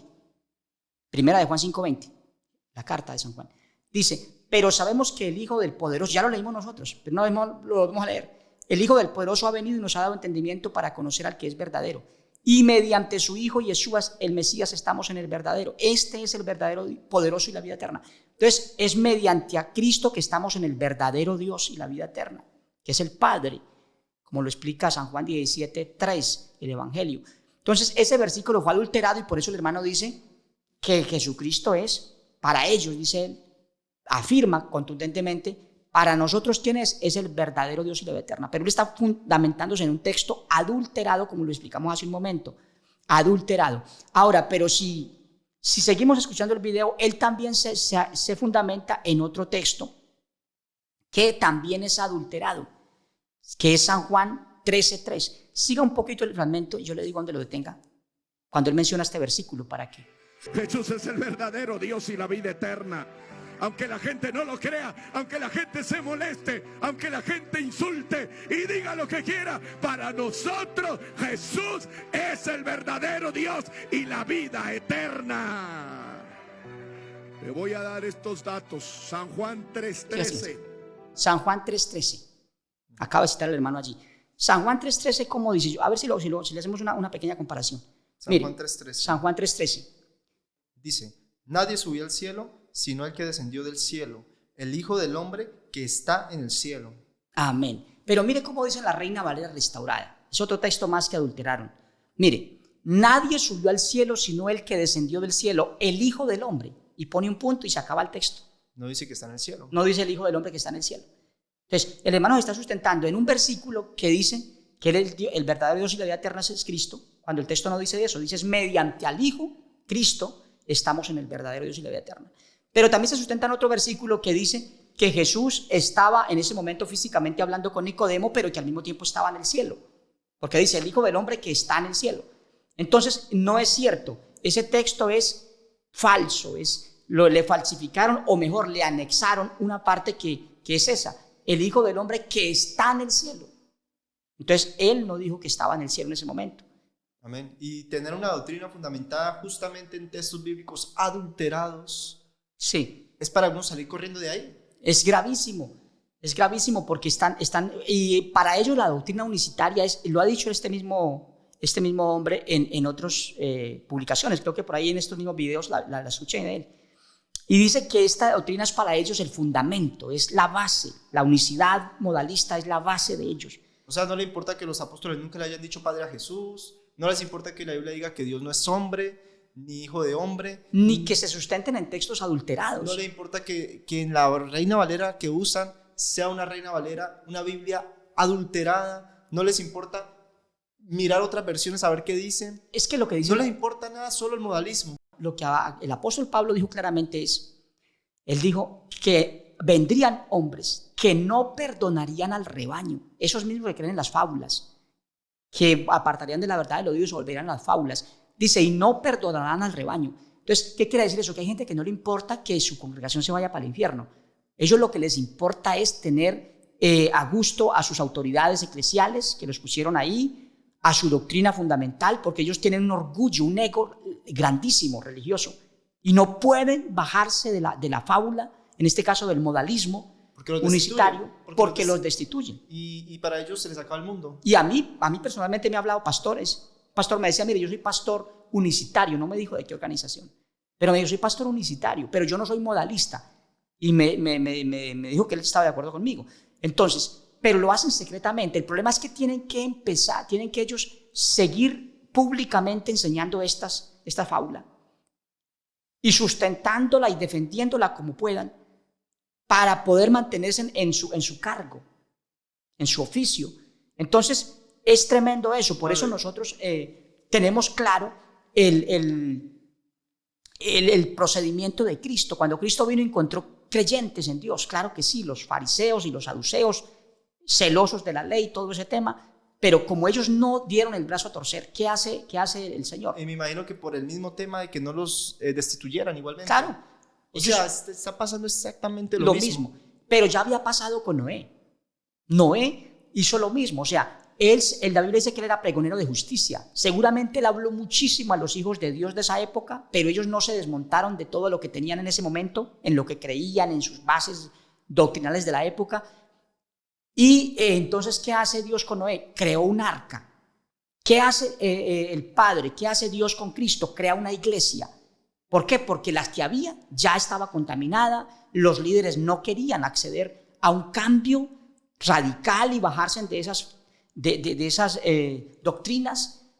Entonces, ¿Y ahora qué está haciendo en este último tiempo? Sí, entonces ahorita personalmente nos estamos viendo por lo que el mismo Espíritu Santo nos va mostrando, a la necesidad de que nazca una iglesia apegada al texto bíblico original. Entonces, estamos abriendo células a nivel internacional, estamos trabajando a nivel mundial a través de las redes sociales, estamos llegando a la gente y formando líderes, porque se necesita un arca que le diga a la gente: mire, esta es la doctrina de Cristo. Aquí no creemos en fábula, aquí no negamos al Hijo de Dios diciendo que es el Padre que se hizo hombre, aquí no deshonramos al Hijo diciendo que es simplemente un cuerpo poseído por el Padre. Aquí no estamos diciendo que hay tres, aquí no estamos diciendo que hay dos dioses, aquí no. Estamos diciendo que hay un único Dios que tuvo un hijo. ¿Sí? Y ese hijo fue el Hijo de Dios que fue heredero de todo ese poder de Dios, pero no era un segundo Dios. No. Entonces, vemos claramente algo muy importante que me gustaría remarcarlo. No es un argumento válido decir que porque somos la iglesia más antigua, no es un argumento válido eso. No es un argumento válido decir, es que porque nuestra iglesia lleva 80 y pico, 90 y pico de años y ustedes llevan un año. No es argumento válido para decir que están en lo correcto. ¿Por qué? Porque lo mismo pasó en Noé, en la época de Noé. Los hijos de Dios llevaban muchísimo tiempo siendo los hijos de Dios. Se desviaron y hubo la necesidad de crear un arca. Amén. En la época de Cristo pasó lo mismo. Los fariseos, los saduceos se desviaron, hubo la necesidad de que viniera Cristo. Amén. Ahora, se han desviado y hay una necesidad tremenda, que es que vuelvan a la doctrina de Cristo. Esta es la nueva arca de salvación. Amén. La Biblia dice que iba a ser como en los días de Noé. En los días de Noé hubo un arca, hubo una generación de 8 personas que se salvó. Amén. Sí, porque eso es muy importante tenerlo en cuenta. El Señor en el diluvio solo salvó a 8 personas en esa arca. Entonces, y habían multitudes, dice la Biblia, que será como en los días de Noé. Y si uno mira los días de ahora, hoy en día hay mega iglesias con escenarios, estadios repletos de gente. Hay mega iglesias. En ese tiempo dice la Biblia que en el tiempo de Noé habían gigantes, literalmente gigantes. Hoy en día hay unos gigantes en el término ya espiritual, gigantes en liderazgo, gigantes en sus organizaciones, En reconocimiento, en estatus que les han dado. Pero mire, eso no salva a la gente. Mire, todos esos que se llamaban hijos de Dios se perdieron en el diluvio. Se ahogaron, murieron. Se perdieron. Y Dios formó una generación de un hombre que le creyó a Dios. Entonces, es lo que está pasando ahorita. Hay esta necesidad de un arca, y si estas iglesias, estos cleros, no entienden, no quieren aceptar y bajarse de esa fábula para mirar la doctrina de Cristo como es, entonces el Señor va a crear una iglesia, y la está creando ya, que es una iglesia que tenga la doctrina de Cristo. Le tengamos, como dice la Biblia, lo dijo el apóstol San Juan, el que tiene la doctrina de Cristo, es decir, tiene al Padre y tiene al Hijo. Esa es la doctrina de Cristo, que tiene al Padre como el único Dios verdadero y al Hijo no como un cualquier ser humano normal, no, al Hijo de Dios, al que tiene el 50% de genes divinos, ¿sí? Y el 50% de genes humanos. Por eso se puede compadecer de nosotros y entendernos, porque también es humano. Entonces, muy importante esto, pero hay un consejo ya para terminar este fragmento, y es lo que dice el apóstol San Pedro, porque no todo está perdido. Mire, San Pedro dice en 1 de Pedro 2:2, dice: desead como niños recién nacidos la leche espiritual no adulterada, para que por ella crezcáis para salvación. Entonces, es el deseo que debe tener el cuerpo ministerial ahora. No importa de qué iglesia sea usted o en qué cree, sino que usted desee como un niño recién nacido. O sea, bájese de todo ese estatus, de todo esa formación que le dieron. Es que a mí me dieron un instituto, yo estudié teología en la universidad tal o en el instituto prestigioso tal, ¿sí? O hice un posgrado en teología. Bájese de eso. Aquí dice como niño recién nacido. O sea, olvidémonos de todo eso. Eso hizo el apóstol Pablo.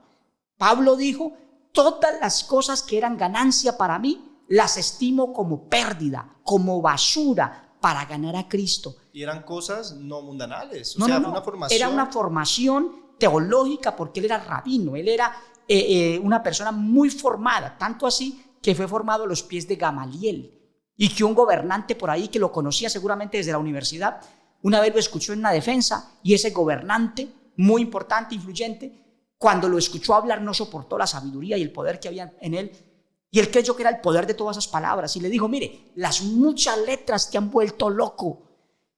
O sea, ¿qué quiere decir eso?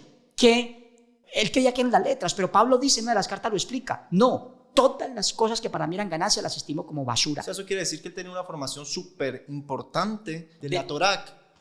Tenía una formación muy importante y todo eso lo estimó como pérdida. Como pérdida. Y él dice: para que vuestra fe no esté fundada en la sabiduría de los hombres. Entonces, hoy en día, desafortunadamente, la sabiduría de los hombres ha creado una cantidad de teólogos y de supuestamente maestros, pero todos alineados bajo un mismo lineamiento doctrinal, que llaman ellos, pero que realmente es una fábula en muchos casos, y son fábulas.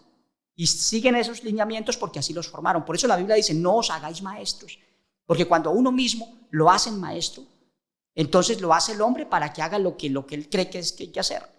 Entonces, nosotros estamos viendo a la luz de la palabra que es necesario que el pastorado y la iglesia en general, dice, deseemos como niños recién nacidos, o sea, olvidémonos de todo el estatus y de todo el conocimiento que tengamos, como niños recién nacidos, la leche espiritual no adulterada.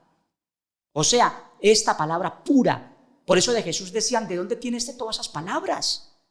Porque Jesús no era egresado de una universidad de la época. Esa sabiduría venía del cielo. Él es el verbo, es la palabra, es la sabiduría de Dios. Amén. Y si dice desead como niños la leche espiritual no adulterada, quiere decir que nosotros no podemos seguir en una Biblia adulterada. Claro. O sea, estamos yendo en total contra de lo que dice la Biblia. Tomando leche espiritual adulterada. O sea, están tomando pecho las iglesias, adulterada, para darle a sus feligreses. La 1960 lo hemos demostrado ya en otros podcasts, incluso en este lo estamos haciendo un poco. Hay textos adulterados en los que se están basando. Sí, y tener muy en cuenta esto, porque hay unos gigantes, por así decirlo, en la época actual, que son directivos o son líderes de importantes cleros religiosos, llámense trinitarios o llámense apostólicos, unicitarios, en este caso modalistas. Mire, que tienen una mentalidad, algunos de ellos, y es que la doctrina no es importante.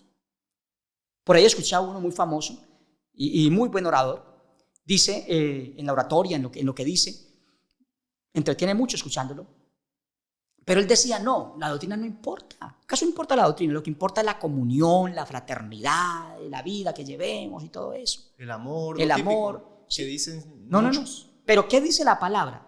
Aquí la escritura dice claramente en 1 Timoteo 4:16, una vez más lo leemos, dice: ten cuidado de ti mismo, ten cuidado. O sea, es una advertencia. Como cuando usted ve un paquete con una figura allí de una calavera que ponen para que de pronto es tóxico, nadie lo vaya a consumir. Pues bien, así mismo dice aquí: ten cuidado. Es una advertencia. Ten cuidado de ti mismo y de la doctrina. Persiste en ello. Eso es lo que estamos haciendo nosotros. Persistiendo en esta doctrina apostólica, que es la original, la que los apóstoles enseñaron, sin modalismo, sin trinitarismo, sin dualismo. Mire, y de la doctrina, persiste en ello, pues haciendo esto te salvarás a ti mismo y a los que te oyeren. O sea que para uno salvarse tiene que tener la doctrina correcta. Y para que la gente que lo sigue a uno se salve, tiene que tener la doctrina correcta. Lo que enseñaron los apóstoles, sin ponerle, sin quitarle, sin fábulas, sin nada de eso. Entonces, ahí con esto entonces terminamos este fragmento y seguimos con el otro. Amén. Grande es el misterio de la piedad. Dios fue manifestado en carne. Tenemos un fragmento más ahí, y muy importante, porque el hermano cita a 1 Timoteo 3:16. Dios fue manifestado en carne. Entonces, el texto dice mucho, pero mal interpretado dice lo que no es. Porque el texto dice: fue manifestado en carne. No dice fue hecho carne. Eso es muy importante tenerlo en cuenta. Que no fue que Dios se hizo carne. No, Dios, lo que es espíritu y lo que es carne.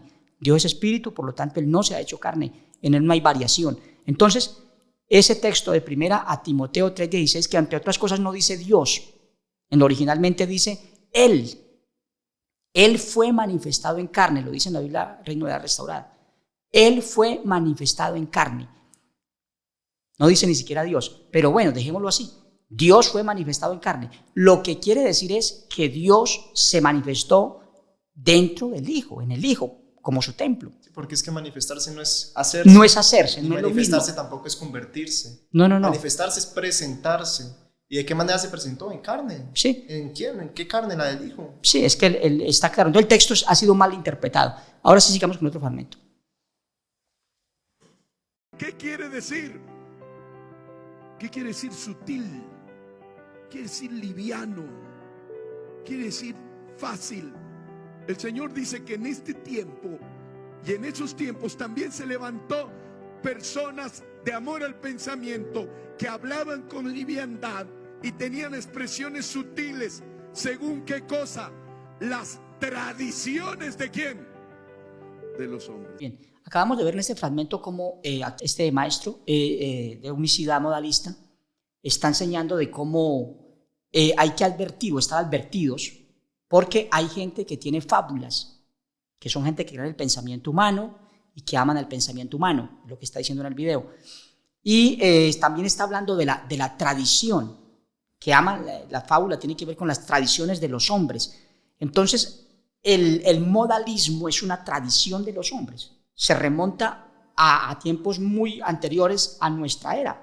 El modalismo surgió en el cristianismo desde el año, a partir del año 100, cuando todos los apóstoles murieron, aparece personajes enseñando modalismo. Entonces, si uno busca el origen del modalismo, aparece enseñándolo algunos personajes influyentes de esa época. En Google pueden buscarlo como el origen del modalismo, y así van a encontrar cómo se originó esto, quiénes fueron los primeros a enseñar el modalismo. Entonces, esto se convirtió en una tradición de los hombres, y lo enseñaron hasta el año 325 después de Cristo, cuando ya le introdujeron al cristianismo, ya no el modalismo, porque ya estaba, sino el trinitarismo, que la iglesia cristiana adoptó oficialmente la Trinidad como su doctrina. Y yo creo, ¿por qué lo hicieron? Porque había inconformidad, porque el modalismo deja muchos vacíos. El modalismo no completa, no llena realmente a la persona que quiere saber realmente acerca de la deidad de Dios. Entonces, me incorporaron la Trinidad y desecharon el modalismo. Pero ya el modalismo existía casi 200 años antes, o 200 años de la Trinidad en la iglesia cristiana, ya existía el modalismo, que declaraba que Dios era único y que actuaba como Hijo y como Espíritu Santo, que esos eran solamente modos de Dios manifestarse, así lo explica los escritos antiguos. Entonces, esa era la doctrina anterior anterior a la doctrina de la Trinidad en el cristianismo. Entonces, aquí el hermano está hablando de las tradiciones de los hombres. Entonces, esa del modalismo también es una tradición, porque acusamos de tradición de los hombres al trinitarismo. Pues bien, el unicitarismo modalista es una tradición todavía más antigua. Entonces, hay gente que se aferra a las tradiciones, como dijo el Señor: os aferráis a las tradiciones de los hombres. Entonces, esa es una tradición de los hombres. Lo que no es tradición es la doctrina de Cristo, que tiene al Padre como el único Dios verdadero y al Hijo como el Cristo, como el Salvador, como el Hijo de Dios. Entonces quería aclarar este fragmento también. Podemos seguir con el otro. ¿Qué quiere decir la tradición? Es algo que va de generación en generación. Allá hay tres temas profundos: el amor al pensamiento, lo sutil del pensamiento y lo tradicional. Aleluya. Conforme a los rudimentos. Sí. Bien, quería hacer una pausa también para aclarar que el Evangelio de Cristo, según San Pablo lo enseña, fue adulterado. Dice Gálatas capítulo 1, versículo 6, y 7, dice: estoy maravillado de que tan pronto os hayáis alejado del que os llamó por la gracia de Cristo para seguir un evangelio diferente. Luego dice: no que haya otro, sino que hay algunos que os perturbaban y quieren pervertir el evangelio de Cristo. Este pasaje es muy importante, porque la doctrina del evangelio de Cristo fue pervertida. en el año que les decía, a partir del año 100. Pablo lo profetizó, la Escritura lo profetizó, los apóstoles. Pedro también lo en sus cartas, que vendrían hombres amadores de sí mismos y que no perdonarían al rebaño, que apartarían de la verdad el oído y se volverían a las fábulas. Eso estaba profetizado. Y en el año, después del año 100, cuando ya todos los apóstoles habían muerto, se introdujo en el cristianismo el modalismo. Entonces, pervirtieron el evangelio de Cristo. Entonces, lo que hay es un evangelio mundialmente pervertido, o con el trinitarismo, o con, en este caso, el modalismo. Desafortunadamente, que introdujeron antes que al trinitarismo a la iglesia. Entonces, quería dejar esta anotación. Ahora sí puede seguir. Rudimentos del mundo y no según Cristo. El versículo 9 en voz alta, juntos. Porque, léalo fuerte, porque en él habita corporalmente en el cuerpo parte el 10, el 30, el 80%. No, dígalo fuerte. Habita toda. Puede tenerlo. Habita toda. Bien. Toda la plenitud de la deidad, Sí. iba a decir, ¿no? Sí. Entonces, lo que el hermano está diciendo es que habita toda la plenitud de la deidad en Cristo. Pero se le olvida que la palabra habitar no es lo mismo que hacerse o convertirse en la habitación. Yo puedo habitar en un apartamento, pero yo no me puedo transformar en ese apartamento. O sea, está convirtiendo, mejor dicho, está confundiendo la palabra habitar con la palabra ser. Sí. Él piensa que porque dice habita toda la plenitud de la deidad, él piensa que entonces el Hijo es la deidad, Claro. de Dios. Entonces es muy diferente. Claro, habita Sí. en el Hijo toda la plenitud de la deidad, eso sí lo sabemos, pero el Hijo no es esa deidad. Claro. Ese es el error que tiene el unitarismo modalista. Que cuando dice habita y se emociona al hermano, diciendo y en él habita y habita y habita. Claro, eso es muy cierto, en él habita. Pero una cosa es que habite en mí algo, ¿cierto? Y otra cosa es que yo sea ese algo. Entonces, en Cristo habita toda la plenitud de la deidad, eso es cierto. Pero lo que no dice el texto es que Él es toda la plenitud de la deidad, que el Hijo es toda la plenitud de la deidad. No, Dios no se hizo hombre, entonces en Él habita. Entonces, otra cosa que ellos no tienen en cuenta es ¿quién fue el que determinó esto? Mire, Colosenses dice, por cuanto agradó al Padre que en Él habitase toda plenitud. Agradó al Padre que en el Hijo habitara toda esa plenitud, toda la plenitud de la deidad. Pero ¿a quién le agradó eso? Al Padre. Entonces significa que Cristo no es la deidad, Cristo es el lugar. Por eso dice habitó corporalmente, o sea, en un cuerpo humano habitó toda la plenitud de la deidad. Así como la plenitud de la deidad habitó en el arca del pacto, del testimonio, y en esa arca estaba la presencia de Dios. Así como en el templo que construyó Salomón habitaba la presencia de Dios. Entonces, así también, ahora ya no en templo humano, sino en cuerpo. Aquí dice habitó corporalmente, o sea, en ese cuerpo habitó toda la plenitud de la deidad. ¿Por qué? Porque aquí dice, por cuanto agradó al Padre que en él habitase toda plenitud. Le agradó al Padre. O sea, eso quiere decir que el Hijo no es el mismo Padre. El Hijo es el templo donde habita el Padre. Entonces, muy importante esto para que no se confunda. Entonces, Cristo habló de Él, de sí mismo, habló como la habitación de la deidad. Dice la Biblia en San Juan 2:21, mas Él hablaba del templo de su cuerpo, porque Él dijo que si lo sacrificaban, lo mataban, que Él iba a resucitar ese cuerpo, ese templo. Y luego explica el apóstol, dice, pero Él hablaba del templo de su cuerpo. Entonces aquí está hablando Cristo de que su cuerpo es un templo donde habita el Padre, o sea, la plenitud de la deidad. Pero también dijo en San Juan 14:10, dice, el Padre que mora en mí. No dijo el Padre que soy yo, sino el Padre que mora en mí.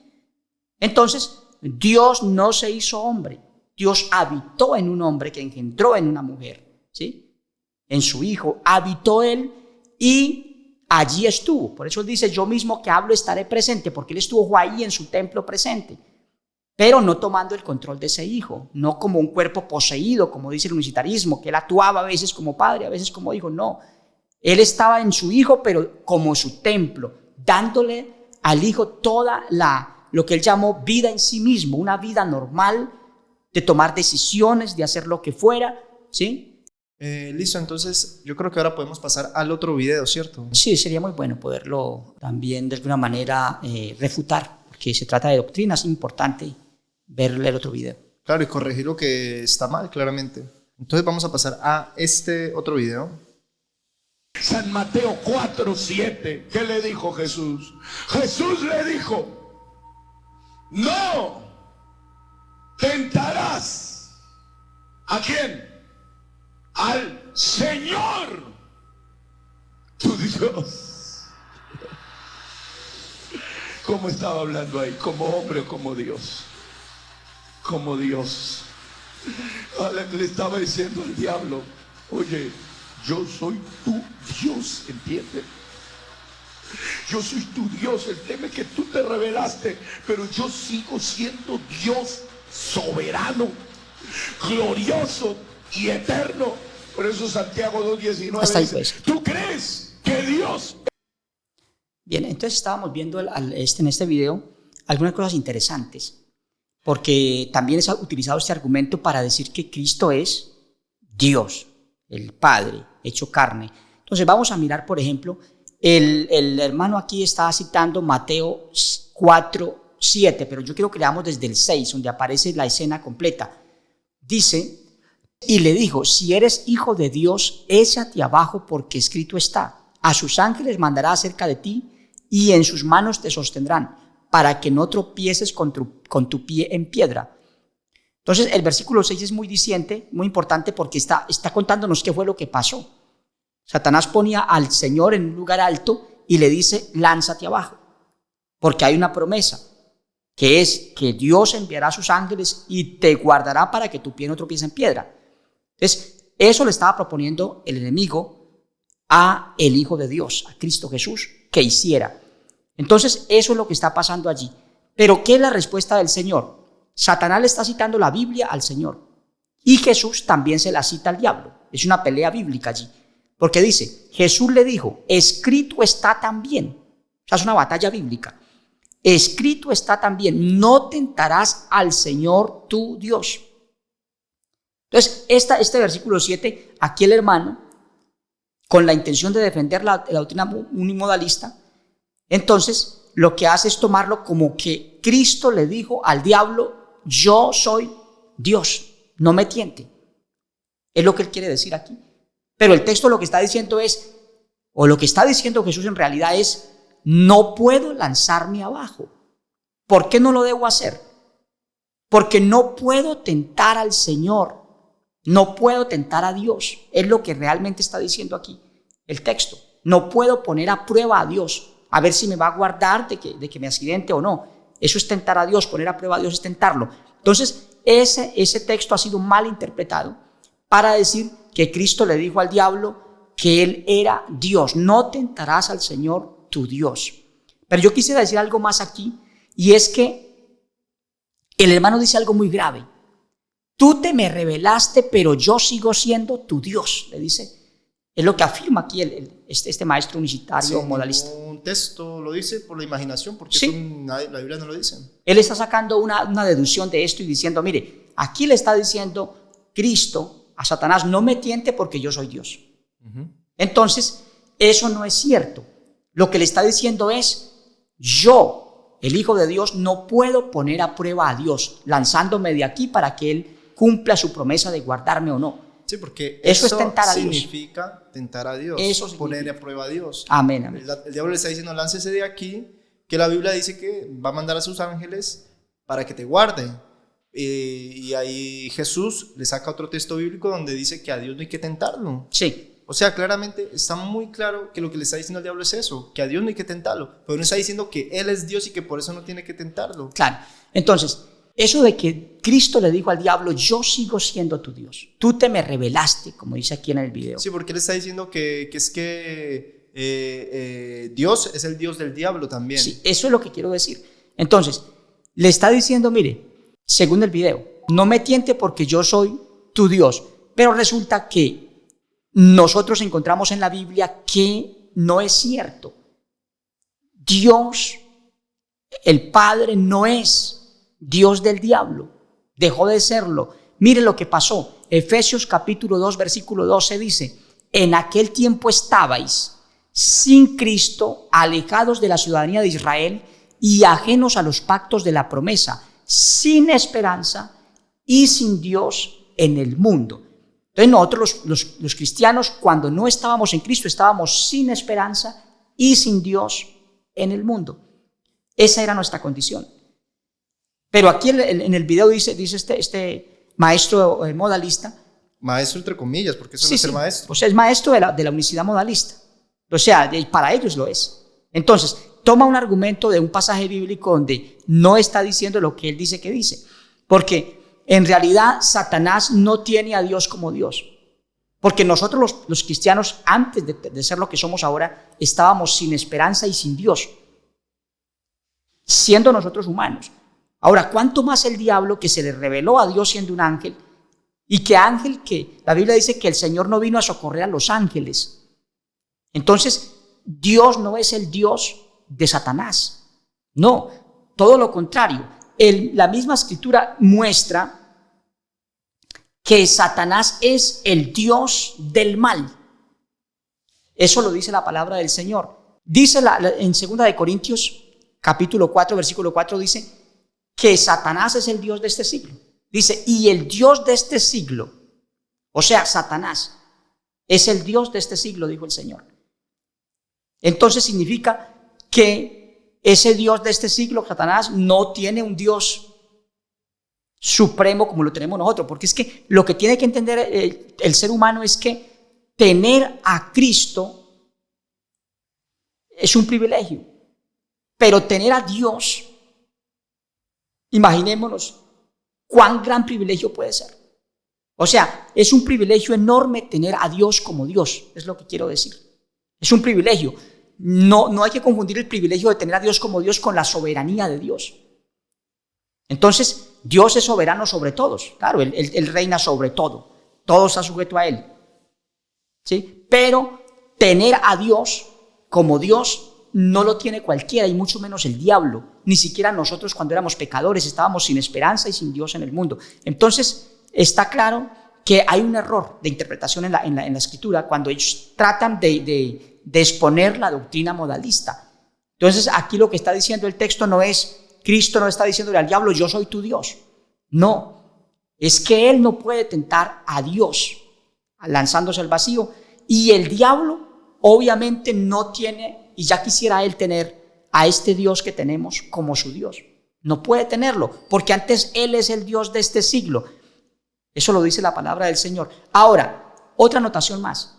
Si Jesús es Dios, no tenía por qué haber sido tentado, porque la escritura dice la escritura en Hebreos 4:15, porque no tenemos un sumo sacerdote que no pueda compadecerse de nuestras debilidades, sino uno, o sea, Cristo, que fue tentado en todo según nuestra semejanza, pero sin pecado. Entonces, si Cristo es Dios hecho hombre, significa que no puede ser tentado, porque la escritura dice, Santiago 1:13 dice, Dios no puede ser tentado por el mal. O sea, Dios no puede ser tentado. Significa que Cristo no es Dios hecho hombre, porque Dios no puede ser tentado por el mal. Entonces, si Cristo fue tentado en todo, es una evidencia de que no es Dios. Es el templo de Dios, es el Hijo de Dios, pero no es el Dios hecho hombre, como dice el modalismo. Claro, porque Dios no puede ser tentado por el mal. Sí, porque si Dios no puede ser tentado por el mal, pero la Biblia dice que Cristo fue tentado en todo, claramente pues Cristo no es Dios, porque Dios no puede ser tentado por el mal y Cristo fue tentado en todo. Sí, entonces Cristo no es Dios, porque fue tentado en todo.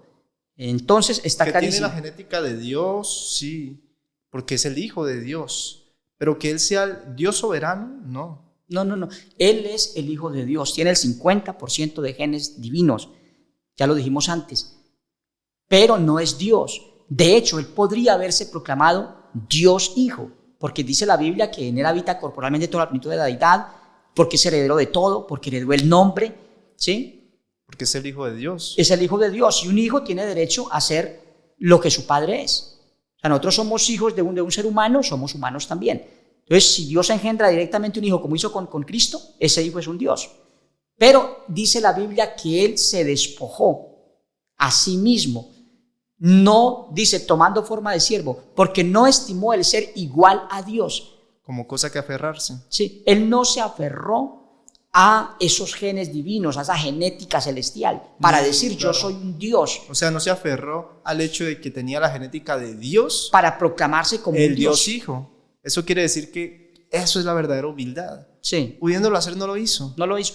Y lo bonito de todo esto es que él se despojó del estatus de ese 50% que tiene de divinidad, se despojó de eso para hacerse conforme a nosotros, tomando forma de siervo. No estimó el ser igual a Dios. Nosotros somos igual a nuestros padres que nos engendraron en el sentido genético, tenemos los genes de ellos. Entonces, Cristo también tiene genes del Padre, entonces podría haberse proclamado tranquilamente como el Dios Hijo, pero dice la Biblia que él se despojó de ese estatus, que se despojó, que no estimó el ser igual a Dios como cosa a que aferrarse, sino que prefirió tomar forma de siervo, o sea, mantenerse humilde y reconociendo al Padre, como claramente lo dijo, como el único Dios verdadero, y él entendiendo su posición. Y a Cristo, dice, y a Jesucristo a quien has enviado. O sea, él se reconoce como el Cristo, como el Hijo de Dios, pero nunca como el mismo Dios. Entonces queda muy claro que hay doctrinas que son fábulas, que quieren hacer entender que las cosas son de cierta manera cuando no lo son. Manipulan la Biblia, o sea, al punto de llevarla a decir lo que no dice. Y al punto de agregarle claramente oraciones completas. Sí. Mejor dicho, agregarle doctrinas completas, como por ejemplo lo que él decía. Decía que es que él estaba diciendo que él era el Dios de él. Claro, yo soy tu Dios. Te me descarriaste, pero yo sigo siendo tu Dios. ¿De dónde sacas eso? No, si tener a este Dios es un privilegio. Por eso los patriarcas eran bendecidos. Y el Señor, cuando se le presentaba a alguien, decía, yo soy el Dios de Abraham, el Dios de Isaac, el Dios de Jacob. O sea, es que tener a este soberano Dios como Dios es un privilegio. El diablo no puede tener este privilegio. Ni siquiera nosotros, cuando éramos pecadores, practicantes y estábamos lejos de esto, dice la Biblia, de la ciudadanía de Dios, estábamos sin esperanza y sin Dios en el mundo. O sea, este Dios no era el Dios de nosotros, era el Dios de las tinieblas, era el Dios de este siglo, el Dios que teníamos y no lo sabíamos. Entonces, esto es muy importante dejarlo claro. Es un privilegio tener a este Dios como Dios, y nunca le dijo Cristo a Satanás, yo soy tu Dios. Eso no lo dijo él, ni se lo dijo a ninguna persona en la tierra. Yo soy tu Dios, eso jamás se lo dijo a nadie. Pero vemos que, claro, como lo dice fogoso, como lo dice según muy ungido, la gente amén, amén, amén, y sí, le aplauden. Sí. Claro, porque la gente está habituada a la fábula. Entonces es un asunto trabajado y fabricado, y toman la Biblia y la acomodan, y afortunadamente para ellos tienen textos adulterados, entonces los sustentan, otros los malinterpretan mal, como explicábamos ahora, que acabamos de ver aquí de Mateo 4:7. No tentarás al Señor tu Dios. No le está diciendo yo soy el Señor tu Dios, no. Le está diciendo yo no puedo tentar a Dios lanzándome al vacío, porque es poner a prueba a Dios y eso es tentar a Dios. No lo debo hacer. Pero ya esto lo toman como que él dijo, no, yo soy Dios y yo soy tu Dios, inclusive al mismo diablo. Entonces es muy bueno tener cuidado de esto. La Biblia dice ten cuidado de ti mismo y de la doctrina. Entonces aquí estamos hablando de doctrina. Por eso hacemos estos análisis de estos videos, para que la iglesia conozca la doctrina y sepa cómo los están engañando, manipulando la palabra de Dios.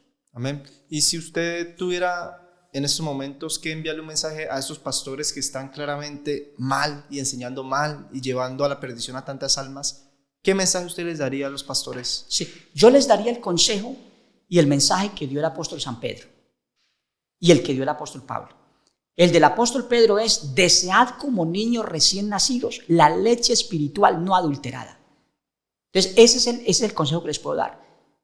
O sea, como si fueran niños, otra vez retroceder en el tiempo y dejar el ego y dejar el título de que soy teólogo, de que sé mucho, dejar eso, estimarlo como basura y empezar desde cero. Es lo que dice San Pedro allí: desead como niños recién nacidos, o sea, volver a empezar de ceros. Y es lo que hizo Pablo, claro. Estimó como basura todo lo que le habían enseñado. Amén.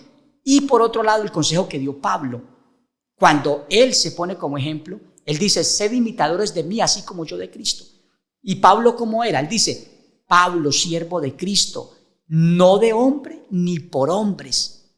Entonces, el pastorado debe entender, y el cristianismo en general, que no son de hombres, que no le pertenecen a una organización, que le pertenecen a Cristo. Y cuando yo sé que le pertenezco a Cristo, a mí no me importa el clero superior, si están equivocados, como le pasó a Pedro.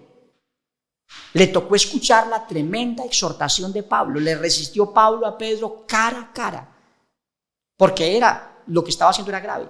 Entonces, cuando uno sabe que no es de un clero religioso, como lo sabía Pablo, él por eso tuvo la osadía, el atrevimiento de confrontar a alguien superior en jerarquía, porque en cierta forma lo es.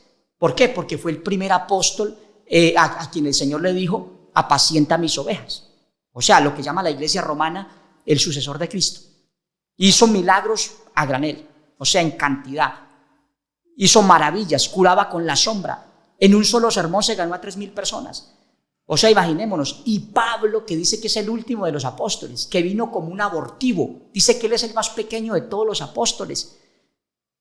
Mire, siendo todo eso tan insignificante que él decía, comparado con los otros que llegaron primero, él dice, lo que usted está haciendo es malo, es terrible. ¿Por qué lo hace? Porque Pablo no se consideraba pertenencia de un clero religioso. No, él se consideraba propiedad de Cristo. Entonces, por eso es que no hay libertad de expresión en las organizaciones, porque cada movimiento tiene a sus súbditos adoctrinados y siguiendo un lineamiento. Si es el lineamiento de un bando o del otro, pero tiene que seguir esa línea. Y no cuestionan si es bíblico o no es bíblico. Y eso no puede cuestionar, porque el día que lo haga, lo destituyen. Para ellos se les acaba el mundo. Se les acaba todo porque ellos son de hombre.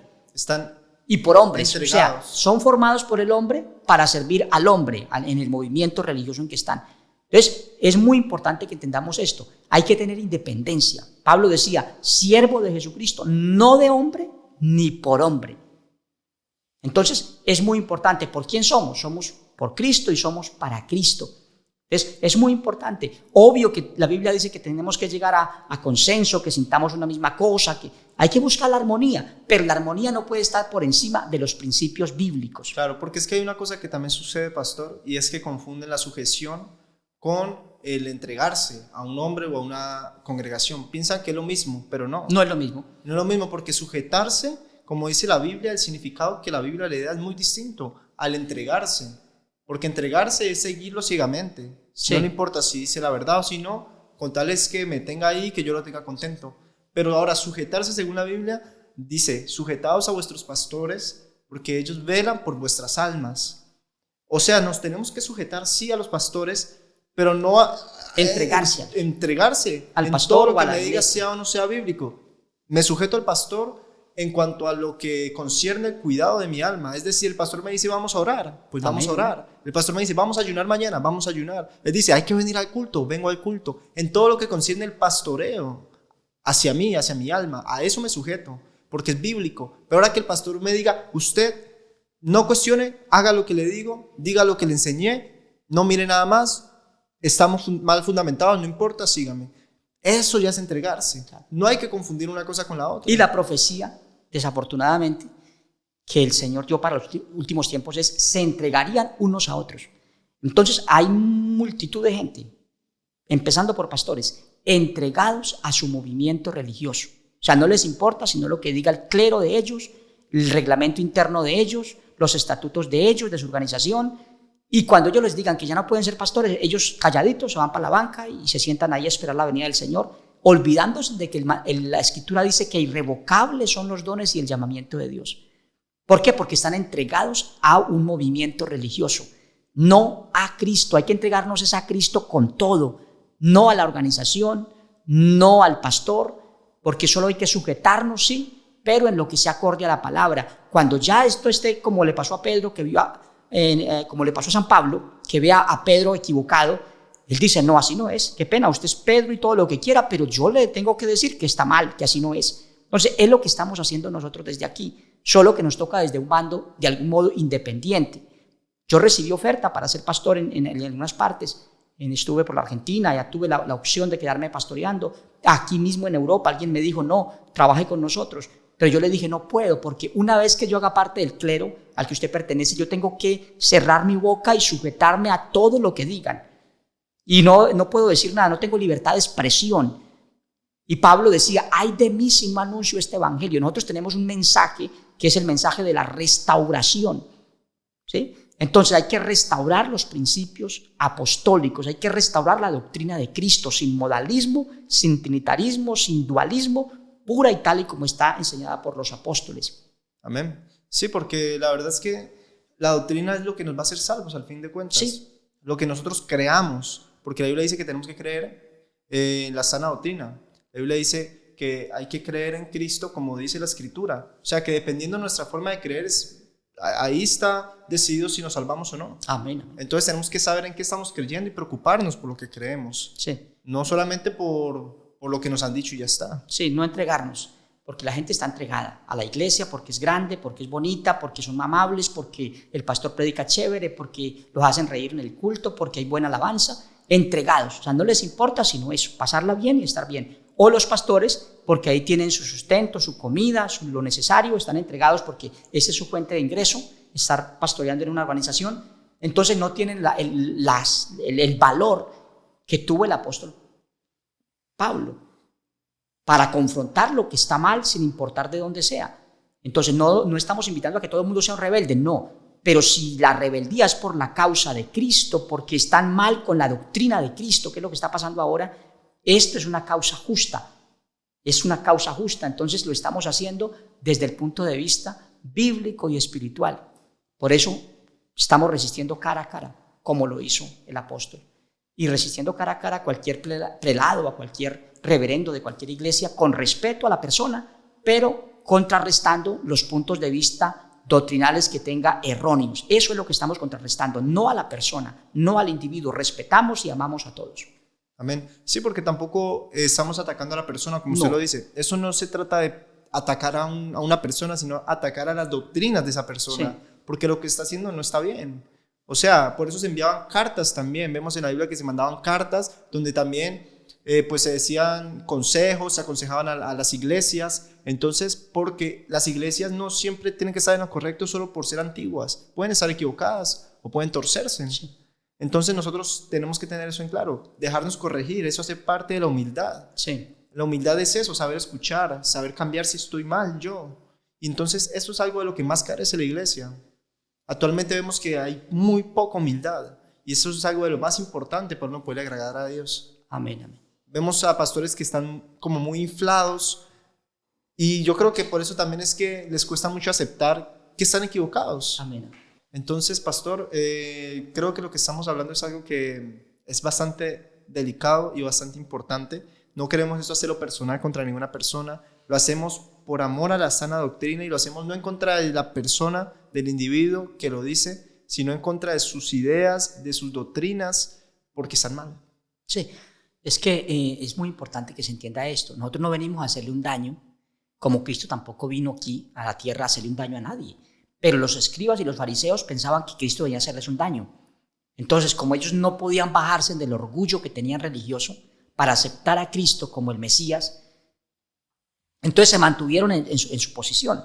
Entonces, está pasando actualmente. O sea, hay gente que quiere mantener la posición doctrinal y de fábula que tienen y defenderla con todo para no aceptar que hay desafortunadamente, un desvío de la doctrina de Cristo.